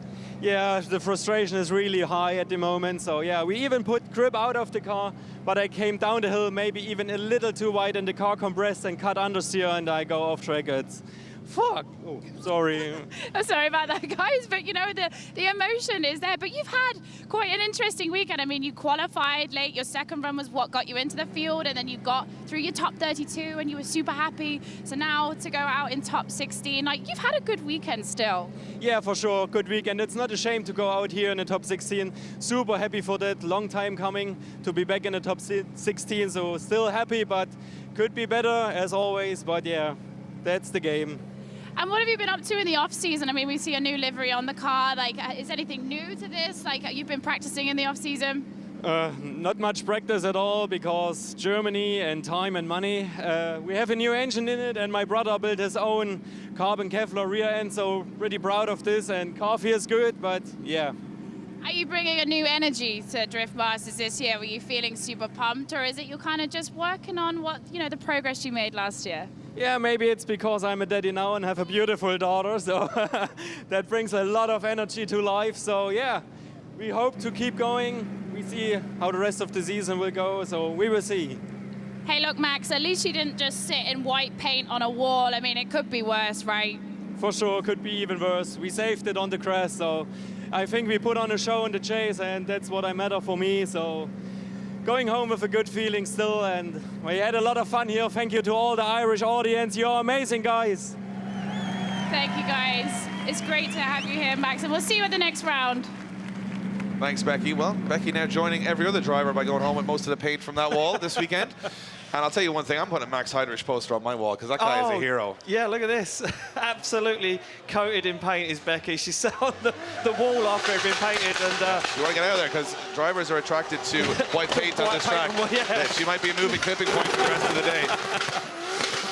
Max Heidrich just said, I've just built this new engine, let's try and blow it up. Let's try it out. Look, he's a showman, we know that, and he's putting on a show right now for the guys here at Mondello Park. I did wonder why there was a quick costume change for Becky there, and it all makes sense now, Dave, it all makes sense. Yeah, well, these walls are getting painted so often this weekend because they keep rubbing that damn paint off it because they keep hitting the walls.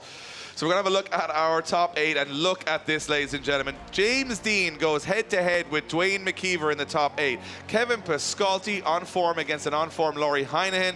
Jack Shanahan versus Piotr Wiecek, and Conor Shanahan against Pontus Hartman. Now, Jack Shanahan, Więcek, I want to bring you to that one. That's 1 and 2 in the championship last year, if I'm not mistaken. Yeah, no, and right. Jack Shanahan falling at the last hurdle in Poland. He said, this year, I'm not so worried, I have to beat Peter. I have to beat him. Well, if he beats him, he's going into round 2 way ahead on points. So this is a huge battle for Jack Shanahan. Więcek knows if he puts one over on Shanahan here in front of his home fans, well, who's going to chase me down now? That's a big statement. Deane, wild card this weekend against another wild card in Duane McKeever. That one is just for bragging rights. I think, as far as I'm aware, those guys are pretty even on wins to losses over the maybe 10 years they've been competing against each other. Deane goes in with all the huge trophies and maybe the favorite best driver in the world, right? But McKeever, one of the fastest drivers in the world. And I don't know if Deane can catch that pace because Darren McNamara sure couldn't. So it's going to be very interesting to see which way that one goes. We got a packed Mondello Park here. We got over 16,000 fans. It's been an amazing, amazing event so far. I've loved every minute of it, Ian. And now we're getting to where it really matters, the top 8. You're so close. You can taste the podium, but you can drop off and be disappointed even though you've done really well. We started with 46 drivers. We got to 32.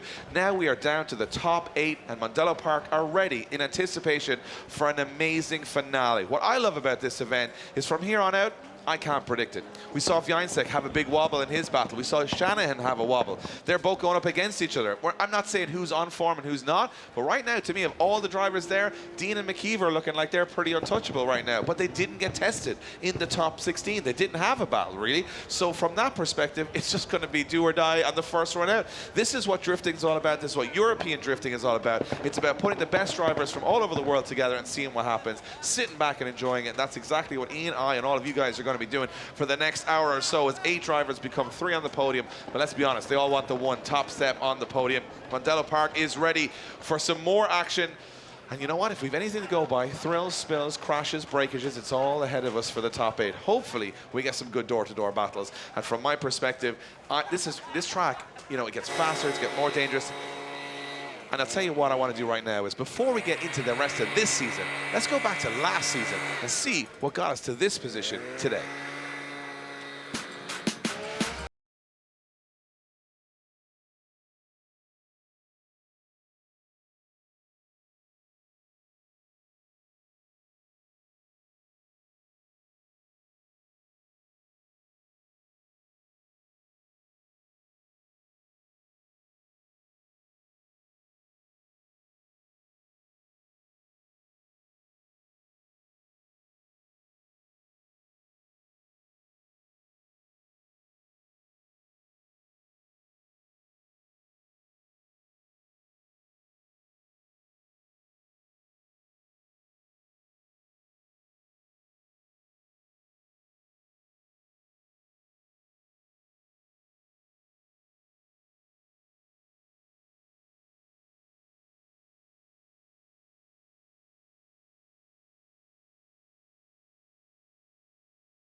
Ladies and gentlemen, welcome to Ireland, welcome to Mondello Park, and welcome to round one of the Drift Masters European Championship 2023.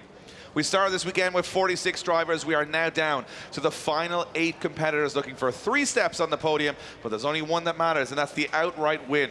The odds are stacking up, the egos are stacking up, and the competition is getting hotter than ever. My name is Dave Egan. I'll be talking you through all the action in a long time. My good friend, Ian Waddington, we're going to try and decipher what's going to happen for the next top 8, but I will tell you one thing, Ian, it's been exciting so far. It certainly has, Dave. It's been absolutely unbelievable is what it's been. It's been everything that I hoped it would be, and the anticipation, the excitement has built up exactly the way everybody wanted it to be. We got an incredible season ahead of you guys. We start here this weekend in Ireland, but then we're heading to Sweden, where it's 6 months of sunshine in a row, no nighttime. We go to the Drive Centre Arena, one of the fastest tracks of the year. Then we head to an amusement park, which has been turned into a drift track. It doesn't need to make sense, in Finland, which is going to be crazy. We then go to one of the fastest, most craziest, and the big party town, Riga, in July. Then we head to Ferropolis, Germany, to the Drift Island, which has just got to be seen to be believed. And then we head to the biggest drift event ever conceived in the history of the sport, the PGA Narodowa in Warsaw, Poland, the national stadium,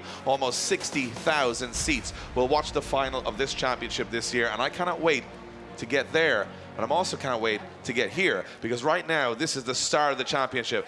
This is where those points are earned. If you want to be in the championship race for the rest of the year, well, the top 8 drivers now are under pressure. This is Więcek under pressure in the top 16, making an error and making contact with Przygoński. He held it together. He said, I don't even know how I held it together, but he was on the ropes. He still got through. Conor Shanahan, another man who would have been expected to breeze through the top 16, makes an error, hits Alan Hynes, but gets the better overall. All of the top names now go head to head in the top 8, but none are looking super comfortable, bar maybe the machine James Deane and Duane McKeever, who will be our first battle up. So what I love about it is the 2 favorites go head-to-head in the top 8. But let's have a look at the track that these guys are going to be negotiating for the rest of this. And a little reminder for everybody of how difficult and technical Mondello Park is as a drift circuit. It's off the start line, 1st, 2nd, 3rd, 4th, flat out, all the way down to that first corner. 2 deceleration zones, 6 outer zones, 1 inner zone. When you go into that first corner, weight transfer is preferred, but it's downhill, it's blind, it's over the crest. You can't even see where the end of the corner is when you initiate,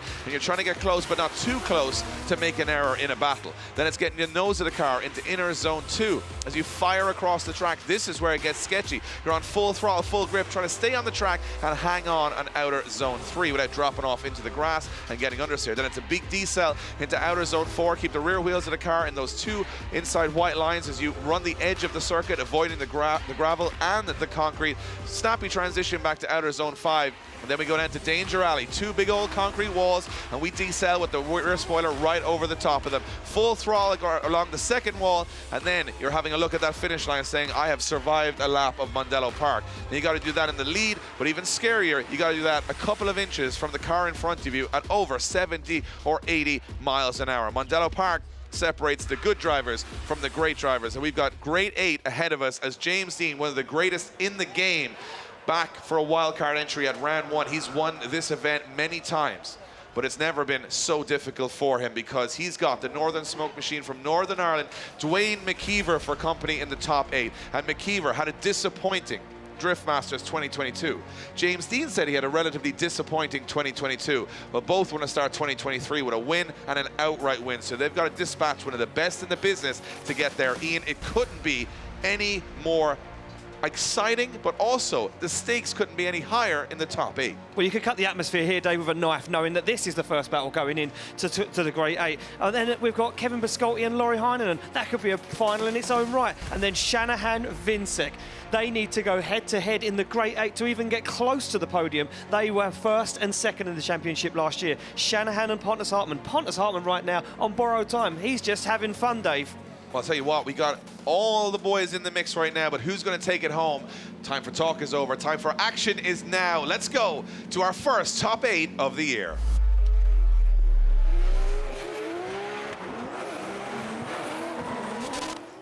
So there we go. We are ready to kick off our Great 8. And what is that hanging on our clock? Well, it's a hat signed by 100 of the best drifters from around Europe. And you could be the person that owns it. It will be up for auction, and all of that auction money will be going to charity, and all because of the start line Marshall Martin. What a great cause that he's putting together. What an incredible guy. He's been keeping everybody safe, relaxed, but he's also sending them into the Terror Dome every time as well. So he's got a bit of balance to it. Duane McKeever, 27 years of age. He's won the Irish Championship multiple times, UK Championship multiple times, and multiple event winner in Drift Masters. James Deane, well, how long have you got? 7-time European champion, 3-time US champion, and it goes on and on and on. But right now, none of that matters what you've done in the past. It matters what you do for the next 40 seconds, and that is all that's going to be in the minds of these two gladiators as they head into that first corner. Here we go. Top 8 at Drift Masters round 1. Deane fires in and McKeever's there. Oh, McKeever's on the back bumper. He knows he can't let Deane get away, and he's absolutely glued to the door as they transition at the same time in to outside zone 4. Deane goes wide, but he holds on to it. McKeever shallows up the angle. He knows he needs to keep this one clean and keep it on the tarmac as they go to the wall. McKeever gives Deane the room to manoeuvre, now hunts him down, jumps onto the door and across the line. Wow. On the edge, you could see that both of these guys can do this track with their eyes closed. When they're making errors, they're pushing harder than ever. Deane washes wide on the second corner. McKeever trying to stay out of trouble on the transitions. Wow, that was insane. That was absolutely insane. Look at McKeever, closer than anyone else we've seen on initiation, and kept into it. No contact, didn't affect Deane whatsoever. The transitions were absolutely pinpoint perfect. But look at McKeever, shallowed up the angle. He thought Deane was going off there. You know what, I thought that was a bigger mistake than it was from Deane, but he actually holds it perfectly. Watch this, he goes too wide, stomps on the throttle, just keeps the tire on and then gets back in again, but he's using every bit of edge of that circuit to stay in the mix. That is an error from the judges, and McKeever thought maybe Deane's going in the gravel. Yeah, maybe he did, and that's why he shallowed up their angle. But look at Deane, looks like he's going for a quick spin down to the shop. So calm and collected inside the car. And once again, he gets into outside zone 6, and you can see him just hovering over the brake and clutch, working out what he's going to do next. What's his next move? Well, I think this is going to be the story here. Can Deane match McKeever? Expect Deane to leave the line very early here. Yeah, he's going to leave the line super early because he knows McKeever has the pace. He knows he was glued to the door. He knows he has what it takes to get around here. Well, no time for messing around. The lights go amber, the light goes green, and there's Deane side by side with him. He knows he's going to need to follow him down. Look at McKeever rolling the gears in the gearbox, trying to drive away, absolutely screaming. And McKeever starts to pull away from Deane already, but Deane, the wily fox, he gets into it, shallows up the angle, goes for the transition, drops down on the inside edge as he goes wheel to wheel with McKeever on the transition, almost destroys both cars. On the wall goes McKeever, but Deane is there. Deane is closer than McKeever, almost contact as they come across the line. No, that's why we came here today. That is why we came here today, to see runs like that you will remember for a lifetime. McKeever and Deane at the top of their game, putting on a show to a record crowd in Mondello Park, proving why the Irish drivers are not to be messed with here. But when they go up against each other like this, it's hard to separate them. It's so hard to separate. Look at the onboard from Deane. Unbelievable. The car control this man has is incredible. You see him get away on initiation, and then he rode him in all the way through and stayed with him onto the door. Look at this move he makes in outside zone 4. Just keeps with McKeever. McKeever plays it safe though, not very high on outside zone 4. As you can see, does what the judges asked, but didn't push too much. For me, Deane has some great proximity here, but he does have that error in the lead when he goes too wide. McKeever doesn't seem to make any errors on both runs. The moments of brilliance from Deane and a little bit more fluidity from McKeever, that's what I'm seeing across both runs, but you're really nitpicking. You're down to the finest of margins here. McKeever there, as they come across the line, he was looking out of the window at Deane to see how close he was. Duane McKeever is a beast. This man does not back down from anybody in drifting, and he's got the car, he's got the talent, and Deane, one of the best in the business, but for me, McKeever stays with him the whole way through the run. The judges are going to have a good look at this one. I wouldn't be surprised if a one more time or a very small margin either way. This is not going to be an easy decision for the judges. No, it certainly isn't, Dave. This is going to come down, as we like to say, splitting hairs. This is going to be splitting hairs to find out who is going to make it through. Both guys out of the car congratulate each other and just looks, you know, they look chilled. They don't look like they've just done that, Dave. Yeah, and of course, both of these guys not competing in the whole championship this year, just, you know, jumping in as a wild card here and there. So this one's just for pride. But they really are having a lot of fun out there, and that's what James said. He wanted to come back in front of his home crowd and have some fun, but is he going to the top 4? Or will it be Duane McKeever? Duane McKeever! Oh, it's a split decision. It's Duane McKeever gets the win. Duane McKeever gets the win and goes through. beating James Deane. And there you have it, Ian. Round 1, it's all up in the air. I have no words. I think the only place we need to go right now is to our judges. Kevin O'Connell, split decision there. We need to kind of work out what happened between you guys. Yes, it was quite a difficult decision altogether, but realistically it all comes down to mistakes. So when you look at James's lead run, he dropped the wheel at the concreted outer zone 4. That was a bit of a deduction. And when you compare that to Duane's lead run, he didn't have any major errors like that except for slightly missing outer zone 3. Then you compare the chase runs, and wow, Duane's chase run was absolutely phenomenal. He was very, very good the whole way throughout. The only things we could mark him down with is that he was a little bit off of outer zone 4 and a little bit off outer zone 6 just to maintain that proximity, and he did have slightly shallower angle. But when you compare that to James's run, he had to really cut outside zone 4 and 6 to maintain that proximity. It looked like Duane's car was just absolutely on rails, and James didn't have the pace for him. So overall, Duane's chase run really got him to win overall. Well, there you have it. James Deane goes out in the top 8. I mean, this is where we're at. This is where we're at right now. What you knew. And yeah, let's just scrumple up all the notes we have here. We are going blind for the rest of this, and it's going to be Lauri Heinonen against Kevin Piskolty now. Two guys on incredible form this weekend. Yeah, but Dave, let's go back a couple of rounds.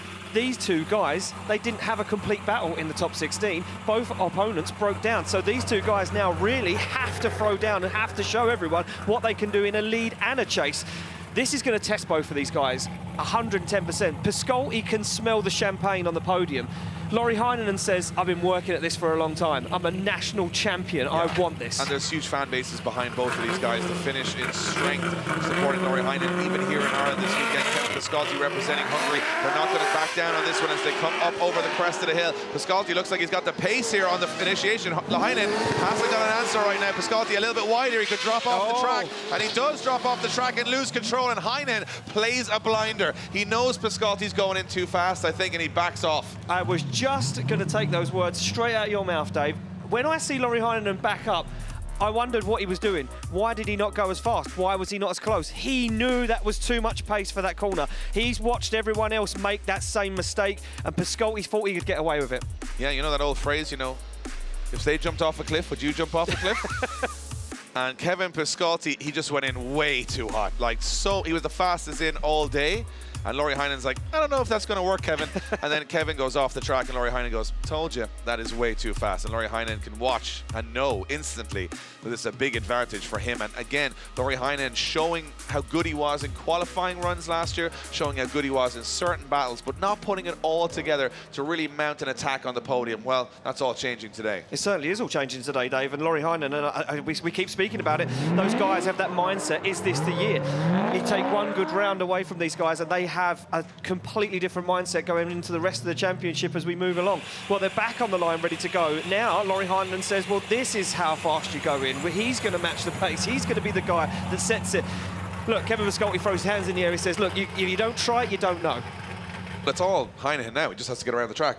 And we've seen people struggle with that earlier on today. But Heinonen, that's the other thing. If you back off too much on this first corner, you can get understeered and you can go off the track. So you've got to commit still on the first corner. It's just the way the circuit is. And now Lauri Heinonen is just going to try and put a smooth run in. He has to put a foot wrong in the lead position, and I really hope that's not a commentator's curse. But let's see how this one goes as Piskolty throws caution to the wind on initiation. Look at Piskolty right on the back bumper. Tags Lauri Heinonen and stays in it. As Piskolty again making the error, losing points, getting deductions. He had to try something, and it just didn't quite work out as Lauri Heinonen now looks absolutely on rails. No mistakes from Lauri Heinonen as Piskolty throws caution to the wind again into that last corner, but it's all falling apart for Kevin Piskolty as Lauri Heinonen says, who's next? Yeah, I mean, look, a masterclass of a lead run there from Lauri Heinonen, just showing that he needed to do that much. That was all he needed to do. Kevin Piskolty, it looked like to me like he was driving angry. He knew he was trying to try and force an error in that chase position. It wasn't going to happen, unfortunately, and all he done was forced himself into even more errors, Dave, and just threw the battle completely away. He did, and that's what, you know, at this speed and at this level, you have to be so dialed in. And if you drive at any level of emotion, it can wobble you. And I think Piskolty throws a couple of big moves in there, but they just don't work. He gets caught up on it. And I think he knows himself. If that was a perfect, you know, run in the first half for him, he wouldn't be seeing those mistakes. I think he sort of realized it was all done for. I've got to say though, Lauri Heinonen has not put one wheel wrong all weekend. No. And he will go up against, I think, a man that has done the same in the top 4. But anyway, that's to come. But right now, you can see Kevin Piskolty almost he's congratulating Lauri Heinonen. Lauri Heinenen's all business right now as he goes through to the final 4. Lauri Heinonen gets the win and goes through. Big moment for the Finnish fans here in attendance and at home as Lauri Heinonen flies the blue and white into the top 4. Well deserved and an easy one for all of us at home to figure out because Kevin Piskolty just going that little bit too hot. Yeah, parking it on the grass. Parking on the grass, unfortunately, and yeah, not doing what he needed to do. I mean, look, if Lauri Heinonen does this good now, and then we go to Finland, there's not going to be any room in the grandstand for anyone but Finnish fans. No, and the one thing I've got to remember is Lauri Heinonen, you know, you talk about McKeever, you talk about the pace, you talk about the power. Lauri Heinenen's got 1,050 horsepower in that, and he said, I can dial it up to whatever I want and as much grip as I want, and I don't think he's even at 100% yet, so he will be for McKeever. We go back to the start line. The drama continues here at round 1. Well, they don't get any hotter than this right now. First and second in the championship in 2022. These two guys went head-to-head constantly last season. It was a battle between two titans. And this is two guys that I've watched today not look at their very best, and now they go head-to-head. Jack Shanahan from Ireland, Piotr Wiecek from Poland. It is a big battle. A little wink to the camera from Jack Shanahan saying, watch this. Piotr Wiecek, laser focused, does up the gloves, tests the accelerate, tests the clutch. This is a big one. Both of these guys know what this one means. This one could count for everything in a couple of months' time when we get to the final in Poland. And you can see Więcek leaving nothing to chance, leaving the room to chase Shanahan into that first corner. We know that Piotr Wiecek has got the pace. We know Shanahan's got the talent. And now it goes head-to-head for 40 seconds through the chicane. Here we go. Through the gears, down the hill they come. Big opposite flick from Shanahan. He's gone for it super early. He wants to drive away from Więcek, and he's certainly done it right now as they transition into outside zone 4. But here comes Piotr Wiecek, the champ, onto the door already, reeled him back in again as they transition for the wall. Więcek means business. Oh, wow, are you serious? Więcek is a man possessed right now. This is what it's all about. You can go anywhere in the world and you will not see commitment and talent like you have just witnessed in front of your very eyes. Piotr Wiecek loses Shanahan through the first section of the course, but boy, did he come back at him hard through the second. Come back at him? He attacked him. He smashed He attacked him. I mean, wow. Shanahan pulled off an entry that the speed. I haven't seen anyone. There is no way that should work. No one else today has come in there that quick. I'm just going to put it out there. Nobody. We have watched Peter run away from so many people in this championship. Shanahan must have said, nah, I'm just going for... And I think Shanahan pulls off an entry that even Piotr Wiecek says, I don't think that's going to work. And it does. And you could see Piotr Wiecek there on that initiation, wheeling the wheel. That's coming on and off the angle, trying to gain grip in those front tyres. But the dive from Więcek was absolutely beautiful. Look at the way. Więcek knows, I've lost him. Now I have to stay with him. The transitions. Look at this. Więcek throws the car on a four-wheel drift almost here, all out of control. He is throwing caution to the wind, smashes into Shanahan, and they both stay door to door across the line. Incredible. And just looking out as over the top. Yeah, we're seeing something live right now that's incredible. Piotr Wiecek cannot get the bumper from underneath his car, so he's reversing back to the start line to try and dislodge it. Madness right now in Mondello. I mean, as far as I'm concerned, look at Shanahan. That is phenomenal precision. But Więcek's still right in this one. Does Shanahan have an answer? Because as far as I'm concerned, he threw everything into that lead run, but Więcek had an answer on the second half. Więcek has to go in there as fast as Shanahan did. He has to go in there as quick as Shanahan did to try and get away from Shanahan, because there is no way he's going to win this battle otherwise. Look at this, the bumper absolutely wedged under the car. No, you are not watching the footage in reverse. He is reversing back up to the start line. Oh, there we go. To dislodge his bumper. That's the fastest we've ever seen someone go that direction up the track. I'll tell you one thing though, Więcek, he'll have known from that first corner that didn't go the way he planned. No. But Shanahan's now thinking, do I have the pace? I cannot let this man get ahead of me on that first corner. That's where it's going to be won and lost. That is exactly where it's going to be won and If lost. Shanahan can get on the door through the first 3 zones, he's got a massive advantage. If he doesn't, it's all up in the air. But Więcek, he is the current champion. It is very hard to beat him. And we've watched this man be on the ropes so many times and fight back and take the win. It doesn't get any more tense than this in drifting. This is what it's all about. This is exactly what it's all about. Look at that battered and bruised front bumper off of that S15. And safety marshals just checking the car over to make sure it is good to run. Yeah, air filter's taking a little bit of a battering, so is most of the front end of the car, but it looks like it's still all together. I think they've removed the front bumper bar from the car. So now he is just running this with an intercooler with no safety on the front of the car, but he will be allowed to run. This is where Więcek fires in. This is a wild chase here. I mean, look at that. He knew how much he could push. And he didn't push too much that he upset Jack enough to, you know, push him offline. He did just enough to make that contact to prove he could still be in the fight. Yeah, so both of these guys going to warm up some tires. There's a little bit of a delay there just to make sure there's enough grip in the car. And Shanahan, I think Shanahan's going to get a radio call here saying, Jack, this is the time. This is the time to go to that place that it may not work out. Now, the problem that I can see here for Więcek is he hasn't been putting in the perfect initiation and holding on to it at these high speeds. But hey, he's a 2-time champion, so he's obviously come back from every time we've said that before and won the event. Never count this man. And again, he's going to come off that start line like a rocket ship, and Shanahan's got to have the answer. They go into gear, and here we go, one of the biggest battles ever played out in Mondello Park. Yeah, Jack Shanahan jumps the start line. He knows he needs to keep moving, but he does keep moving. He throws it in almost backward. Shanahan catches understeer. Shanahan has to back out. Now Więcek starts to pull away. As Więcek gets into outside zone 4, you can see Shanahan shortcutting the circuit, but he's miles away. He needs to make a dive, and he does. He completely ruins the line. Więcek takes the back end of the car on the wall, and he could have done it in this run by destroying the car. And that's what it came down to, that first corner. Shanahan, as far as I can tell, he may have thrown that one away. Big error from Shanahan through the first corner. Więcek also has a big error through the first corner. But for me, it looked like we were counting out Więcek after the first run. Watch Shanahan, he almost over-rotates here. Incredible talent to be able to get back into it, but he loses a lot of ground, Ian. He does lose a lot of ground. Look at this from Więcek, as you can see him setting himself up for the outside zone 4. The on-boards from both of these guys, absolutely incredible. Yeah, look at this from Shanahan, throws it in. Yeah, just loses it. I think he loses the back end of the car. He's afraid of the understeer, so he overcompensates with the angle, and Więcek does a perfect lead run. This is incredible stuff. The best in the business going head-to-head here, and it's only the top 8. We still have the finals to go, and at that point, Shanahan's playing catch-up for the whole run.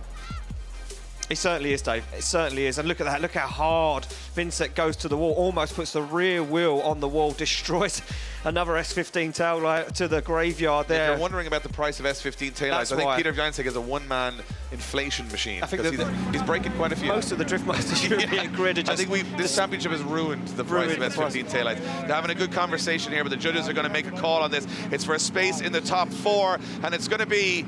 Piotr Wiecek gets the win. Piotr Wiecek goes through, and again he's made an error, but he's stuck to his guns. He did well. I want to go back to Kevin O'Connell briefly. Kevin, big mistakes in the chase position from both of these guys. Yeah, there was, but when you look at how big the mistakes were, you really have to say that Jack's was definitely worse. It looked like he just threw it in, threw caution to the absolute wind, and he knew that he had to pull something out of the bag for that, and he just threw it in a little bit too hard, and that over-rotation was a massive error that he was never really going to come back from. And when you compare that to Piotr's mistakes on the same corner, yes, he had a lack of proximity on his run, but he was able to regain that proximity for the second half of the run, and then from then on, it was absolutely phenomenal chasing from Piotr. So overall, it definitely came down to that mistake by Jack. Well, there you have it. It's Piotr Wiecek going through to the top 4. Business as usual. He's going to get 2 shots at the podium from there, and he may just win it again and start the season the way he finished the last one, as the man to beat. Now, another big, well, who could stop him? Well, it could be Conor Shanahan if he gets by Pontus Hartman, because Conor Shanahan is still in the competition right now, as he represents the hometown crowd against Pontus Hartman, who you also cannot count out at this stage, because he's been just swimming through all of his opponents so far and letting them make all the mistakes. He certainly has been. You know, this is bonus time again for him. He is just having an absolutely brilliant weekend. He's back up off the line. He knows that Shanahan has the pace to go in. There's one Shanahan down. Can Pontus Hartman be the man to take down the youngest Shanahan as he creeps through that start line? And he knows he needs to go for it now. Shanahan through the chicane, through the gears, down they come. Pontus Hartman needs to react, and he doesn't react, and Shanahan stands on it. Starts to pull away already, and Pontus Hartman can feel the pain from Conor Shanahan as he gets into outside zone 4. Now Hartman makes the dive, gets into the back bumper, gets into the rear quarter of Shanahan's 86 as they transition up onto the wall. Pontus Hartman, once again, separation. Shanahan onto the wall, looks for the final outside zone and across the line. Yeah, well, Shanahan said in his interview with Becky that he was back in his happy place. Well, that looks exactly where he is. Pontus Hartman tried to play the game of jumping out as early as he could, but he went too early and had to slow down, and Shanahan got that, you know, accordion effect and got away, and at that point, Pontus Hartman was playing catch-up for the whole run. Shanahan looking better run after run here. Certainly is, Dave, and as you can see, look at this, absolutely dialed as he comes through outside zone 3, and Pontus Hartman makes a very clever calculated dive here. He knows he can go shallow on outside zone 4 and make a dive up to the door, try and impress the judges, but at this point it's almost too late. That initiation is where judges are weighing a lot of the scoring done there on those first 2 zones. And Pontus Hartman here again makes an error on the transition, leaves some room. You can see the way that car accelerates away from Shanahan. So much grip dialed in, puts it to the wall, and Shanahan is gone. Well, it goes to show that, you know, it's such an interesting championship because you have Piotr Wiecek take out Jack Shanahan. Now his brother gets the advantage against Hartman. If he wins, he goes up against Więcek. So it's all to play for still here today at round 1 of the Drift Masters European Championship. Więcek still in the fight, irregardless of it not being his perfect day. He could still win the event, and then it is a perfect day. Because today, you just got to survive. You got to be good, even if you're not great every run. Don't be bad at any point. And that's what's happening. A lot of these drivers are making unforgivable errors that they can't come back from. And Więcek hasn't made them. Neither has Conor Shanahan, and neither has Pontus Hartman. Here we go. Second half of this battle, ready to lock and load. Yeah, certainly are. Through the gears, through the chicane they go, and Shanahan not really taking too much of an advantage here. He knows Pontus Hartman spins the wheels as they come down, fire in. Hartman goes on big angle, has to dial it off though on inside zone. He goes wide, super wide. Oh, wow! Wow, that car looked like it was almost going to go over. Very good job there from Pontus Hartman to save it. And Shanahan now going to finish up the run. And Pontus Hartman just tried to do what many others have done, Dave, by going too hard and too fast. Yeah, way too much speed into that first corner. He went into the old washing machine. And you know what? Very lucky all 4 wheels of the car stayed on the ground. That was a big hit with the rivets that have been dug out by so many drivers. Look how harsh this is. Hits it, boom. Car jumps off the ground. And unfortunately for Pontus Hartman, it looks like that'll be the end of his weekend. Still a very solid weekend for Pontus Hartman. A great result. Top 8, he would have taken that. He would have taken your hand off for that on Thursday evening. But it goes to show that Shanahan just backing off a little bit, saying, not so sure that's going to work out. And backing off is the right option because, as you can see, Pontus Hartman goes off the circuit as Conor Shanahan does a great job of just saying, oh. And I mean, if you're in Conor Shanahan's car there, you're seeing dirt and bumpers fly up the side of the car. Still gets to the outer zone after that. You can see him how much he's taking some souvenirs from Mondello back with him. A couple of jars of clay in the back wheels, and it's going to be, I think, a pretty easy conversation for the judges, which means if Conor Shanahan does win, he is going to go against Więcek, and it is going to be a win for Conor Shanahan. Conor Shanahan gets the win and goes through to the Final 4. And boy, do we have a Final 4 lined up for you. Well, the fans enjoyed that one. Of course, the Irish crowd cheering on Conor Shanahan. But it's going to be interesting to see who takes this one home on the podium because it's been an interesting and unpredictable day. We're going to go back down to Becky, who is with Conor Shanahan. He struggled through the top, or Pontus Hartman rather. Pontus Hartman, that looked like a scary off, Becky. Is he okay? As always, Pontus, are you okay? That was a bit of a spinaroo right there. Yeah, it is. I'm okay. It was a big hit, but yeah, I'm all right. I had to try hard, and we had a massive, clutch slip in the car. So I didn't really get the initiation right. I had to handbrake and compensate for it, and I overshot it. But that's sport. Yeah. Pontus, I mean, you're coming out swinging this year. You've had a great weekend so far. Are you happy? I am happy. What I need to do is to put together my qualifying much better. That's my weak point. I need to do that. But in the battles, usually I try to come alive. And yes, the team has smashed it. My girlfriend Lisa and my son Lucas and everyone just smashed it and make this. Yeah, this possible. So we're gonna try to better it next time in Sweden, our home track. So we're gonna try our best to give these Irish guys a better game next time. Thank you so much, Pontus, and we'll see you in Sweden. Yeah, he's going to have fun in Sweden. He's got some of the family here. He's got the whole family in Sweden for sure. I really like him as a guy. Great guy. You know, this is big now, though.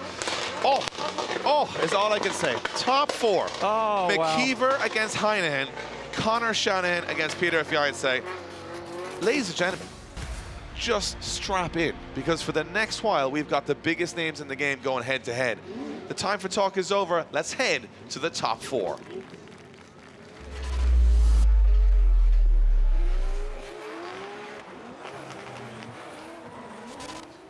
And we kick off this top 4 with a huge battle. 2 men, redemption on their mind for 2022. Didn't go their way. Now they've got a shot at the final. Lauri Heinonen from Finland, McKeever from Northern Ireland.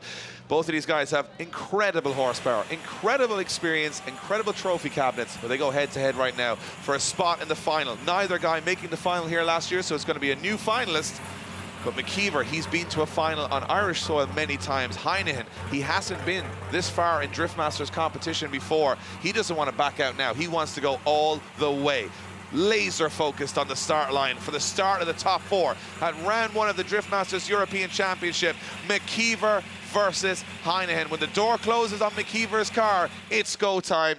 And Marcin gives a thumbs up to both drivers. Door closed, car into gear, and here we go. Well, here we go, Dave. Not one of these guys has put a foot wrong all day, all weekend, and Lauri Heinonen will want to keep that momentum going. But look at the speed from McKeever as he absolutely fires through. Lauri Heinonen keeps his distance. He knows that McKeever's fast, but can he hang with the pace? As now Lauri Heinonen shortcuts the circuit outside zone 4. He stays way away from it. He's falling away as McKeever absolutely fires through the circuit. Lauri Heinonen doesn't have an answer for the Northern Smoke Machine.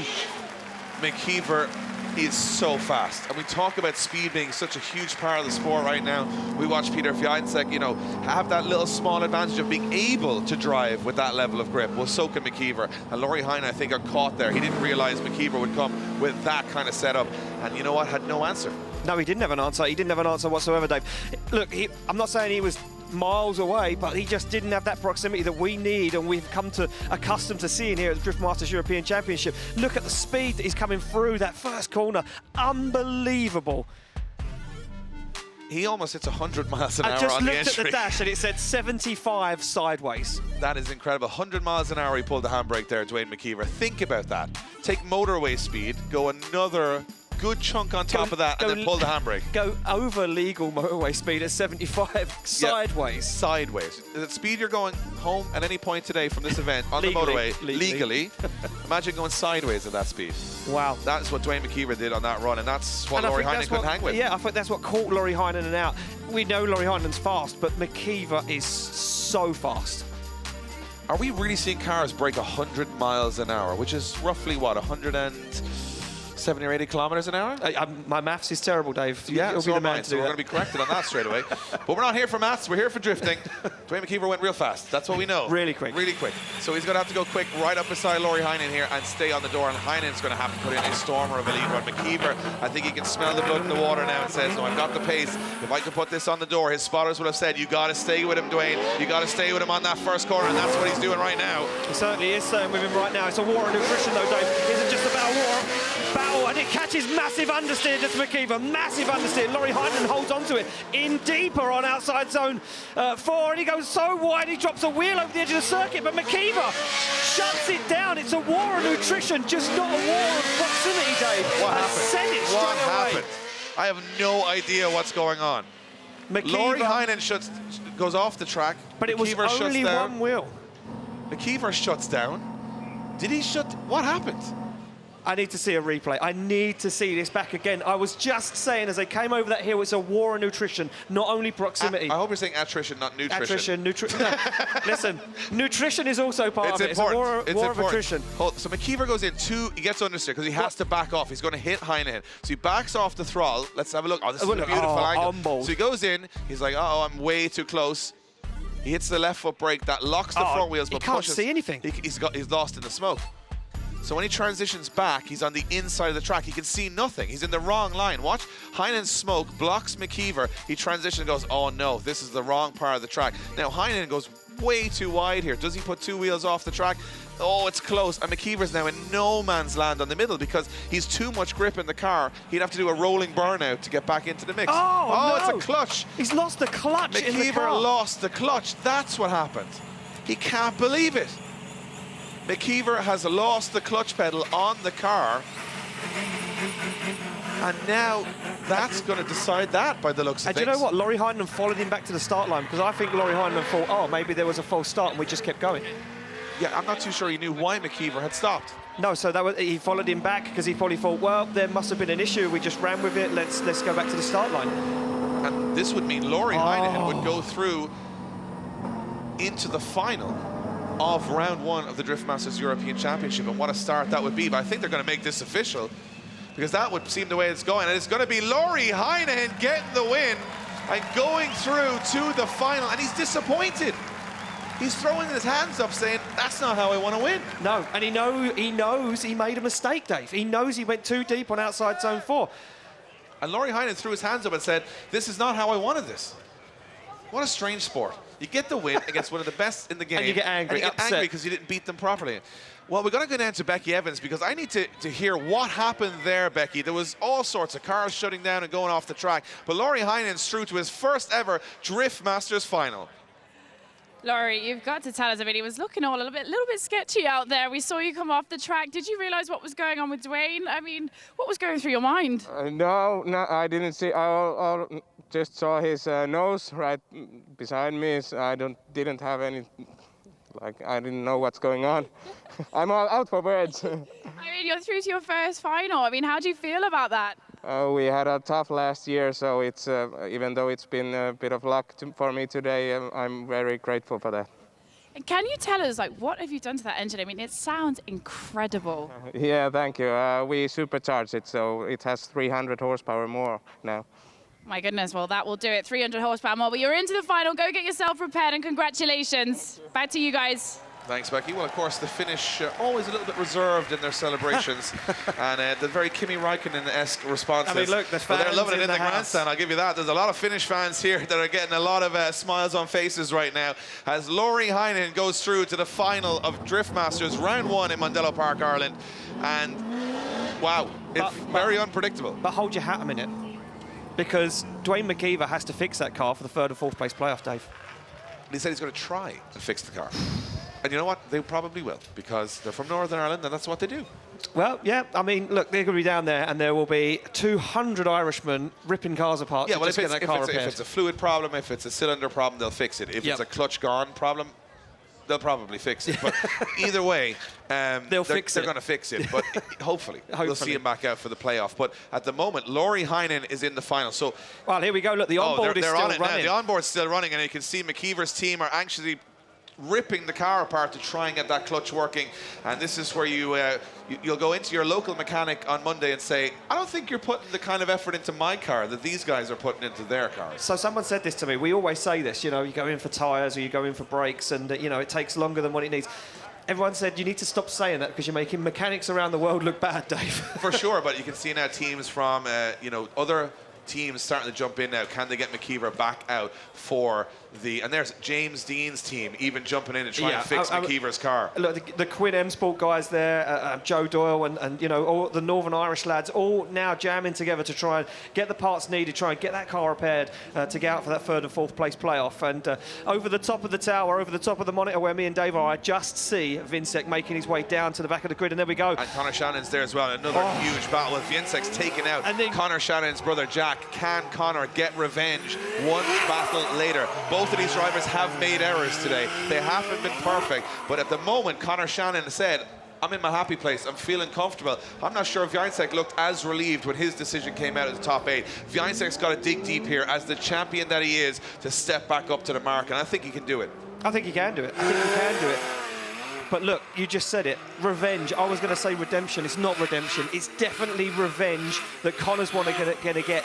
He was so close as well. The two Shanahans were so close to that championship last year, but Więcek took it once again. And this year they've said they're coming back fighting harder than ever. Well, I'll put it this way. Conor and Jack Shanahan are going to say something simple. In order for either of us to win a championship, one of us has to take out Więcek. And they're getting the opportunity here in front of the home fans in Ireland to do it. But Więcek has been battling. He's been fighting. He's been the champion. Because it's, you know, it's like every good football team. Sometimes you got to win ugly. Sometimes you got to win the 1-0s. You got to just get the result. And Więcek is better than anyone in the business at surviving when it's not going his way. Let's see what happens. I cannot wait to send these two off the line because it's been such an unpredictable event. We now have Conor Shanahan looking, to me, more relaxed than Więcek going into this, but in an instant it can all go wrong. Even if you're the favorite, it can all go wrong. Drifting is a cruel sport. Who will survive the top 4 battle between Conor Shanahan and Piotr Wiecek here in Mondello? Hold your breath, hold your seat, because this one is going to be a wild ride. It certainly is going to be a wild ride, and it's a spot,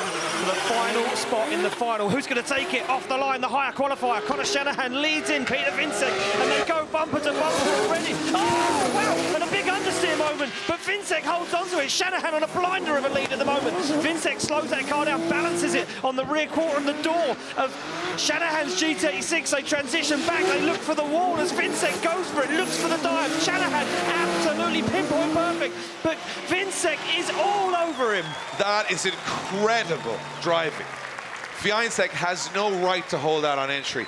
That shows beyond, that's even beyond talent, that's instinct. He loses that car in a split second and gets it back in a split second. 90% of drivers are going like an arrow into the lead car there. He stays in it. Conor Shanahan gets the cheer from the Irish fans as he heads back up to the line. But Więcek, look, understeer, and he gets handbrake back on it, doesn't miss a step. Wow.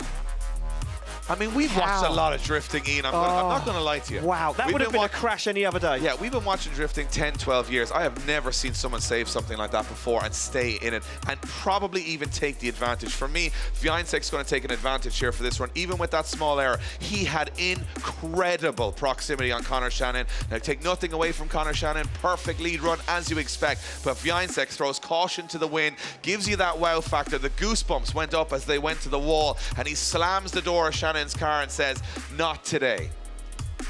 He had an answer. Więcek had an answer for every single move that Shanahan made. Więcek had an answer. He was there. And watch this. He could back off now. He says, no, I'm not backing off. I'm pushing this kid across the line. And that's exactly what he did. Conor Shanahan, the intimidation, the mind games that go into those last couple of moments on a run. Więcek leaves the exclamation point for the judges and an exclamation point for Shanahan, flexing his door in on the other side of the car and saying, oh, I'm here. Well, there we go. Back down on the start line they are. Now is Conor Shanahan's opportunity to chase down Więcek. But we know Więcek's fast. Really fast. I mean, this is the bit of whether he has an answer. Shanahan's got to leave this line early. He's got to play this perfectly. He's got to leave at least a car length early here, or if he's not going to catch Więcek here. And Shanahan's got to go deep here. He's got to probably go to an uncomfortable level. Więcek has a perfect chase, but he has a wobble on the first corner. If Shanahan can tidy that up, he's got to go close. He's got to be inches here, or there's no chance. The nerves in Mondello Park, you can see it in everybody's faces here. This is what this sport is all about. It's nervousness from everybody as they hold their breath. The grandstands are ready, the banks are ready, Shanahan's ready, Więcek's ready. It's for a spot in the final. No holding back now. Take a moment, take a breath, because we are not going to get one for the next 40 seconds. The light goes red, the light goes green, and Shanahan's off and he's running. Shanahan's going for it here. Yeah, Shanahan knew he had to go for it. He had to go for it. He had to find the pace. A big initiation from Więcek, and he starts to pull already. And can he hold on to it? He can, but Shanahan gets understeer. He manages to balance it. Now he finds the door of Więcek's S15 as he shallows up once again. He looks for the transition. He's all over the back end of the S15 as he jumps onto the front wheel. Shanahan hungry for it, but he just can't find an answer for Więcek. Wow. Conor Shanahan gave that everything that car had and more. He was at one point four-wheel drifting, staying in that battle. I've never seen anything quite like this. These guys are going beyond drifting, even into rallying at this stage. Four-wheel drifting for Shanahan. Look at Więcek's car lifts a front wheel on initiation. The grip dialed in is insane. This is so fast. Look at the understeer. Look, Shanahan understeers massively, finds himself back in it, but he knows he has to keep himself in the fight. Somehow needs to keep alive. And Więcek on that point, after outside zone 4, is a man possessed. He's dialed, Dave. Well, here's the thing. If Shanahan wins this battle, he goes to the final, right? Irish in the final. If he doesn't, once again for 2 years running, the internationals fall apart in the 32, but get to the final and lock out the Irish. Shows how competitive this championship is, right? When you've got Deane out in the top 8, McKeever out in the top 4, it could be all the Irish out. It could be. By the final. By the final. But I don't know. Więcek makes an error, so does Shanahan. I'm just saying, there's a lot of discussion going on. And 2 incredible drivers, and the fans here are witnessing history in the making. Who is going into the final? It's going to be Piotr Wiecek. Piotr Wiecek goes into the final in Ireland for 2 years running. And I said it, Ian, it's not about being brilliant all the time. It's being brilliant when it matters. And he digs deep every time and lets the other driver make the bigger mistake. I want to go quickly over to you, Kevin. That was a tough one to call, but Shannon just didn't have the pace. Yeah, it was a tough one to call, Dave. And for us, it really comes down to those chase runs. Yes, both drivers had mistakes on the first corner, where you could see Piotr had quite a substantial wobble at outer zone 2. Looked like he just came in a little bit too hot and had to make a massive correction. But then Conor also had a little bit of an error on that corner too. The difference is after that, my God, we've never seen anything like it around Mondello here with Piotr, and he just dialed it in to Conor's door the whole way throughout the rest of that. We have not seen proximity like that all day, and unfortunately, Conor just couldn't match that. Even though he tried cutting the track and he tried shallowing up angle, but that car of Piotr's is just an absolute rocket ship. I'll tell you one thing, it all comes back to the first run. How does Więcek save that understeer in a split second? It could have been all over. But I told you, it's those moments. That's all that defines the season. And I've got Becky Evans down with Piotr Wiecek. Peter is going through to the final in Ireland for 2 years in a row, Becky. Unbelievable. Yes, unbelievable. Peter, this is your second final in a row. I mean, is this becoming one of your favorite tracks? I love the atmosphere in here. I love this place, but this track, my God, this track is, each lap is different. In my case, I need to really focus to do a proper run, because if I focus on one spot, then I'm too far in the wall in the second. So yeah, focusing on lead run will be a goal, definitely, and chasing also the first corner, of course. So in general, yeah, I love it, I love it. Talk us through that initiation. It looked like you caught big understeer and then managed to catch it. Was that a scary moment for you? I don't know what happened. I just need to recall that. I just need to watch it back, watch some videos from that, because I don't know what happened. I simply was excited that I'm close, but then I noticed that I don't have much control too. So yeah, that was sketchy, but we are in the final. It looks like that's what you need to do to get to the final in my case. So fingers crossed for the final. And my God, I'm so excited. Thank you, guys. I'm very excited, Peter, there. Congratulations and good luck. I'm going to decipher all of what he said. I love Mondello. The lead runs are sketchy, the chase runs are sketchy. I was out of control for quite a bit of it, but I think that's what you need to do to get to the final. The words for me that made me chuckle especially was when he said, I need to work on the lead line. You're in the final. Yeah. You only need to do one more. Yeah. If you work on it for the final, that'd be ideal. Oh, wow, look at this. So there we go. Oh, Big McKeever is news. back in it. McKeever's put a new clutch in the car and is ready to go back out to the start line. Incredible job from the McKeever team there to get that car back out. He just did a clutch in 20 minutes. Less than 20 minutes, 15 minutes. Leave it. Well, there we go. Look, Shanahan back in the pits. He will be in the 3rd and 4th place playoff against Duane McKeever. Just an interesting fact is that Duane McKeever's team changed the clutch quicker than I can wash a car. Incredible. I haven't seen you wash a car before. To be fair, I'm pretty bad at washing a car. That's why. And it's 15 minutes of disaster. Well, look at this. Look, they're airing down the tyres as low as they will go. So it's going to be Conor Shanahan versus Duane McKeever in the 3rd and 4th place playoff. And Lauri Heinonen against Piotr Wiecek, who said, I don't know what's going on. I need to watch the videos back because I'm not sure what happened. And Lauri Heinonen says, well, I just needed a good year. So Lauri Heinonen, cool as a cucumber. Who knows what we're going to see in the final? I love that for Piotr Wiecek. I was really close. I was excited about it. But then I realized I had no control. and then I'm not sure what happened, and then I won the battle. And this is the most professional series in Europe, ladies and gentlemen. If that guy doesn't know what's going on, how are we supposed to know what's going on? Well, we go back to the side. You can see they're cooling down Conor Shanahan's car there, ready to go. That car's been pretty reliable all day. And Conor's sitting back into the car. He's got a 3rd and 4th place playoff with Duane McKeever. What a dramatic day. I mean, Drift Masters, every round. Drama Masters is what we should call it, because you just don't know what's going to happen next. There's no predictability at all, and I love that about the sport, because different names, different people climbing up through the ranks. And Piotr Wiecek on a day where, you know, he had to do it at one moment. He got away with it with a couple of errors up to that, but he had to be sensational against Conor Shanahan. He made an error, he saved it, and then he put in probably the best chase run I've ever seen around this circuit. We've witnessed it all today, and we're still got 2 battles to go. We still have 2 battles to go, and the first one that we'll see is this 3rd and 4th place playoff. It will be Conor Shanahan to take on Duane McKeever for the 3rd step on the podium. Yeah, fresh fuel and tyres for Conor Shanahan as he heads back out onto the circuit. And of course, Duane McKeever and Conor Shanahan won't want to go home without a trophy from a momentous day like today. No. Well, one of them will, and that's going to happen right about now. And then we've got Heinonen versus Więcek. Oh, I don't know. Heinonen. It's one of those days. It's one of those days. Well, look, this on your screen is how we whittled it down from 16 drivers to the final 4, Dave. And what a round 1. What a day it has been. If this momentum carries on all the way to the final in Poland. I mean, I don't want to predict anything anymore because it just will be wrong. Yeah. But yeah, let's just say right now we have 2 incredible battles for 3 trophies. And Conor Shanahan is heading back up to that start line. And I mean, he's going to be driving a little bit angry. Now, the one thing about Conor Shanahan is he knows Duane McKeever very, very well. There'll be no surprises here. He knows how Duane drives. He knows how he initiates. He knows the pace and speed in the car. We've watched Conor Shanahan lose a tiny little bit of space to Piotr Wiecek. They won't make that mistake again. McKeever has a brand new clutch in the car. We're hoping that'll hold up for 2 runs. Who knows? Who knows? Who knows at this point? Nobody knows. Piotr Wiecek doesn't even know how he gets around it, Dave. Well, I'll tell you what, I cannot wait for these 2 battles. Ladies and gentlemen, it's been an incredible event so far. We bring it down to the 2 most important battles of the day. Let's head to the finals.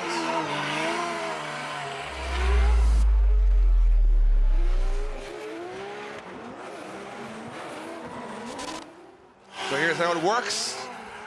2 men go in, 1 get a trophy, and 1 feels pretty upset that they got this far without one.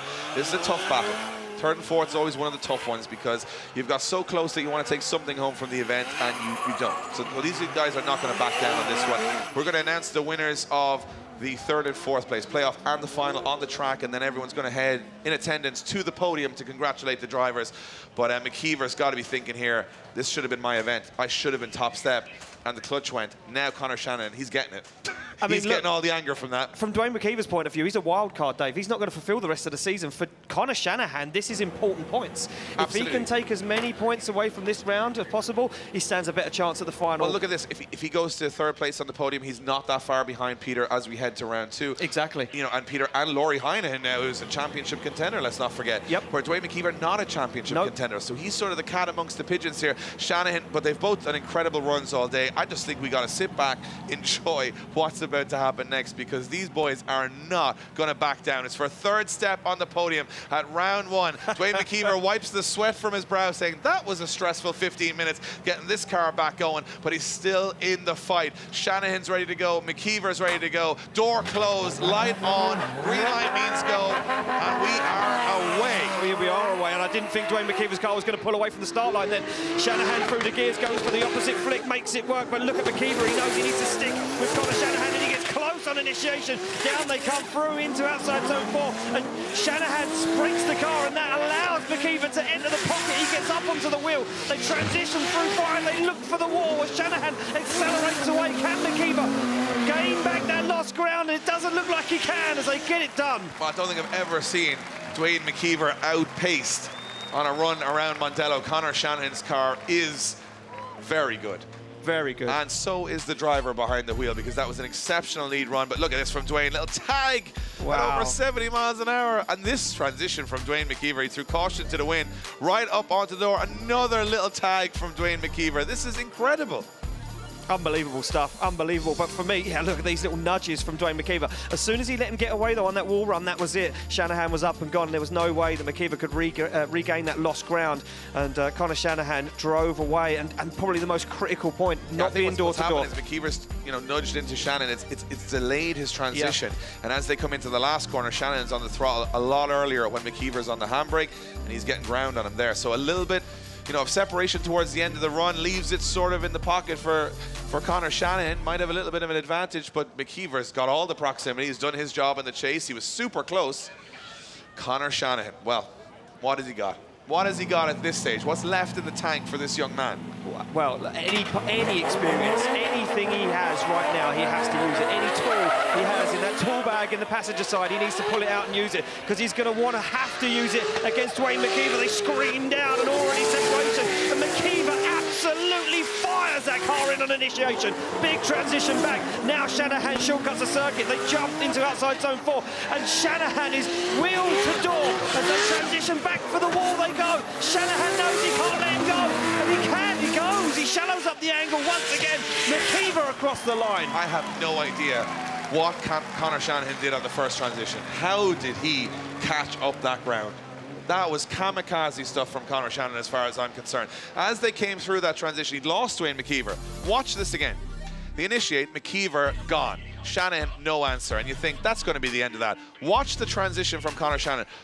Wow, so early. Lets the car lift and goes all the way up onto the door and back into the fight. Incredible fight from Conor Shanahan. Is it enough? I have no idea. Hard to say. Judges are going to take their time with this one. They certainly are going to take their time with this one, Dave. I'm not sure how they're going to play this one out.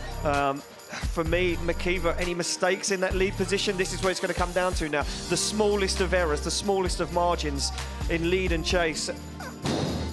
We're splitting hairs that are so fine, Dave, that everyone at home right now has probably thrown their computer and their TV in the bin. Well, we got a decision in, and taking third step on the podium will be Duane McKeever. Duane McKeever survives clutch failure in the top 4 to come back and take third step on the podium, and the shake of the head means that was a close one. Conor Shanahan will have to settle for 4th place. Not a bad start to the season for him. And we go towards the final. And I got to go back to you, Kevin. Kevin, throwing caution to the wind seems to be the way to go here at the moment. Yeah, absolutely, and we are certainly rewarding that, Dave. Both of those chase runs were fantastic, to be fair, but realistically, Duane's had the wow factor. We said in the briefing this morning that we were going to be heavily rewarding proximity on that first corner, and Duane definitely heard us. He went absolutely as hard as he could, maintained that proximity for the first corner and the second corner too. He did fall off a little bit around the final corner, but he already had the deal done at that stage. And unfortunately, Conor just wasn't able to match it. He did have very good proximity, but he was, like before, sacrificing the angle and a little bit of the line to maintain that proximity, something that Duane just didn't have to do. There you have it. Duane McKeever taking third step on the podium. Ian fighting back from many different issues, and we go to the final, the battle of the day. And this one, I mean, on another day, any other day, it's an easy one, but I can't wait anymore. We need to get there, and that's why we are now heading in round 1 to the final.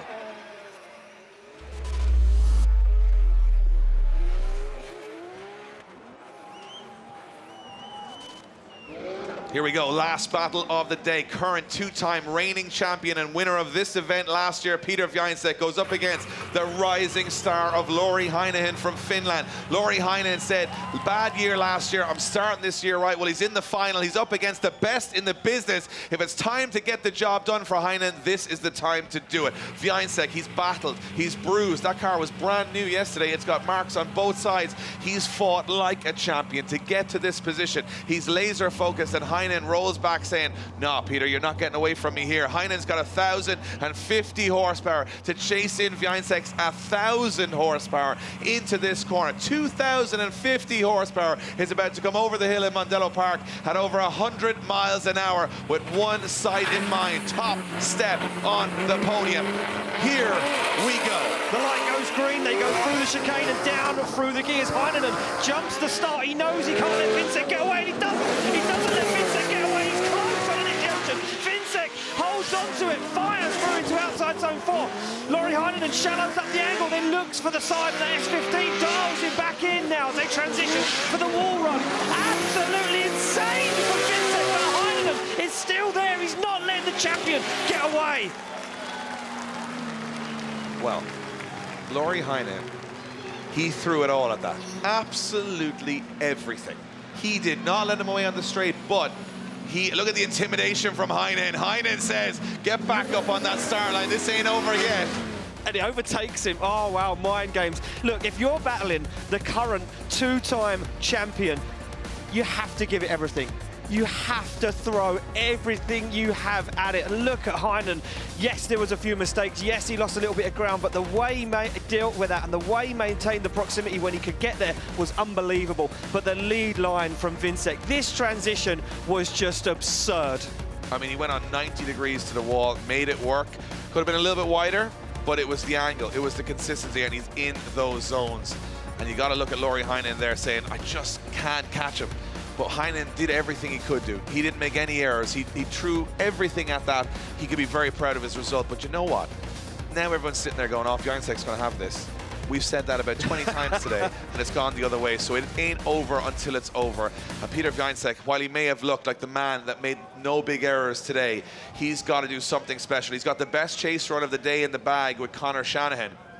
But now he's got to do that again. He certainly has got to do it again. He's got to do it again, and he's got to do it even better than he's done it before, because he needs to really prove to everyone here in attendance, everyone watching at home, the judges in the tower, he is the man to beat, and he wants to keep that unbeaten record going. Absolutely, and Piotr Wiecek now laser focused. He's not looking at anyone or anything right now. He knows this is for all the marbles. This is for top step on the podium. This is to remind the rest of the grid who he is and what he stands for, which is excellence and perfection and surviving the tough situations. Lauri Heinen's in the lead position. He's got to throw this in faster than he's ever thrown it in before. He's got to go big here to try and throw off Więcek, who has been thrown off by entries today before. Anything can happen. 40 seconds to settle this one. Last runs of the day. Więcek and Heinonen. Here we go. Look at Więcek. He's not letting Heinonen get away with this one, but he does let a little bit of separation open up. Can he really win? Is that the game? Oh! Heinonen throws it off the circuit. He tries to go faster than he's been all weekend, and it doesn't pay off. And once again, another driver falls foul to trying to overdrive their car as Więcek puts down a showmanship. Once again, here at round one, and Więcek proves why he is number one. We've said it before, that's what it's all about. That's what it's all about, holding your nerve in those difficult situations. And Lauri Heinonen gets to his first final and just over pushes it in. He had to over push it. He had to try and overdrive the car, but that little bit too much was a little bit too much, because for once all weekend Lauri Heinonen has put a foot wrong, and we can see it right here. Look at this, fires the car in on the throttle nice and early, and as he starts to feel the grip build on the back end of that S13, the front end pushes him off into the grass, and Piotr Wiecek says, not today, not any day. Yeah, I think that's going to decide our podium, and it's going to decide our winners. We're going to head to the podium shortly after we reveal the winner on track, and I think it's pretty obvious for everybody as Duane McKeever now joins the two drivers that went to that final. And it's been a tough day at the office. It's been a difficult event for these guys. They've said when it's warm, the track changed to when it was cold. A little bit of wind changed it. There was so many incredible drivers driving out of their skin, beyond their limits, and that's what we want to see. But there's the official result. Winning the event 2 years in a row is Piotr Wiecek. Piotr Wiecek wins round one of the Drift Masters European Championship. Becky will get a word with our finalists, and then we will head to the podium, which is on the main straight here in Mondello Park, to see these guys lift the trophies and spray that champagne. And I think that's a relieved day at the office for Piotr Wiecek. Got the job done, but at no point did he look at that entire situation and say, that's in my hands. He's not going to walk away from this and say that was an easy weekend. No way. He qualified 7th, Dave. That's not like Piotr Wiecek. He's normally 1st, 2nd. He's always up there fighting. I'll tell you what, I want to go down and hear from the man himself. Tough day at the office, Becky, but he's got the job done. He's back on top. Start of the year the way he wants. Peter, this is exactly the start of the year that you wanted. I mean, you said about the qualifying, you're like, it doesn't really matter. It all matters when it comes down to the battles, and goodness me, you have showed them today. What was going through your mind when you were flying over that initiation point there? Oh yeah, that initiation point I will be having some nightmares, but in the end we are standing here happy because we achieved what we can. I'm simply out of words, and thank you guys for welcoming us so much, because you're always great, always happy to see us, and it was simply a pleasure. Driving here was, oh my God, it was a dream in the end, in case of a result. I wish I could have more practice, to be honest, but this is simply because of our own ideas of building a new car, and we spend a lot of time and development up there. So, but actually, I'm overwhelmed. I'm through the roof happy. Now, you seem to be so happy in that S15. Is it going to make a comeback for the rest of the season, or do you think you will bring the new car? I mean, you look so comfortable in it. If it ain't broke, don't fix it. That's true, that's very true, but it wouldn't be as great if not my sponsors, my teammates, my mechanics, team members. Thank you, Becky, exactly.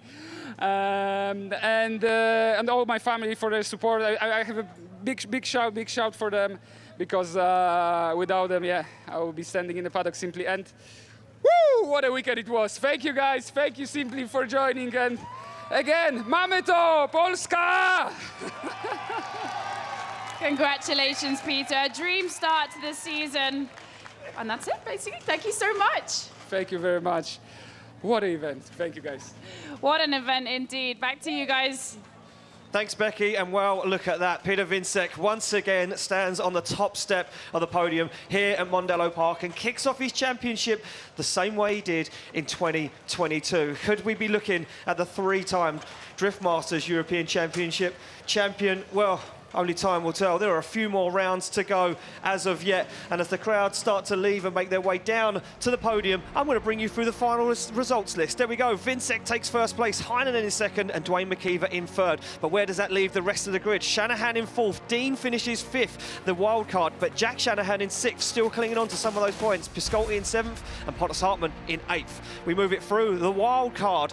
The rookie sensation, Dylan Garvey, ninth place on his first event. Very good for that young man. Max Heidrich didn't have the weekend he wanted, but he said he's coming back with that good attitude. Still finds himself up there in the points. And Juha Rintanen, the Finnish driver in that brand new GR86, again, proving it works. And there we go, as we make our way down through the list, you can see some of the guys that we've come to know and love, where they sit now in the championship, as this championship now starts to evolve, starts to make its name. And the big upset, Nakamura, 25th in the championship. Those guys need to figure that program out, get that car worked out for Sweden at round 2.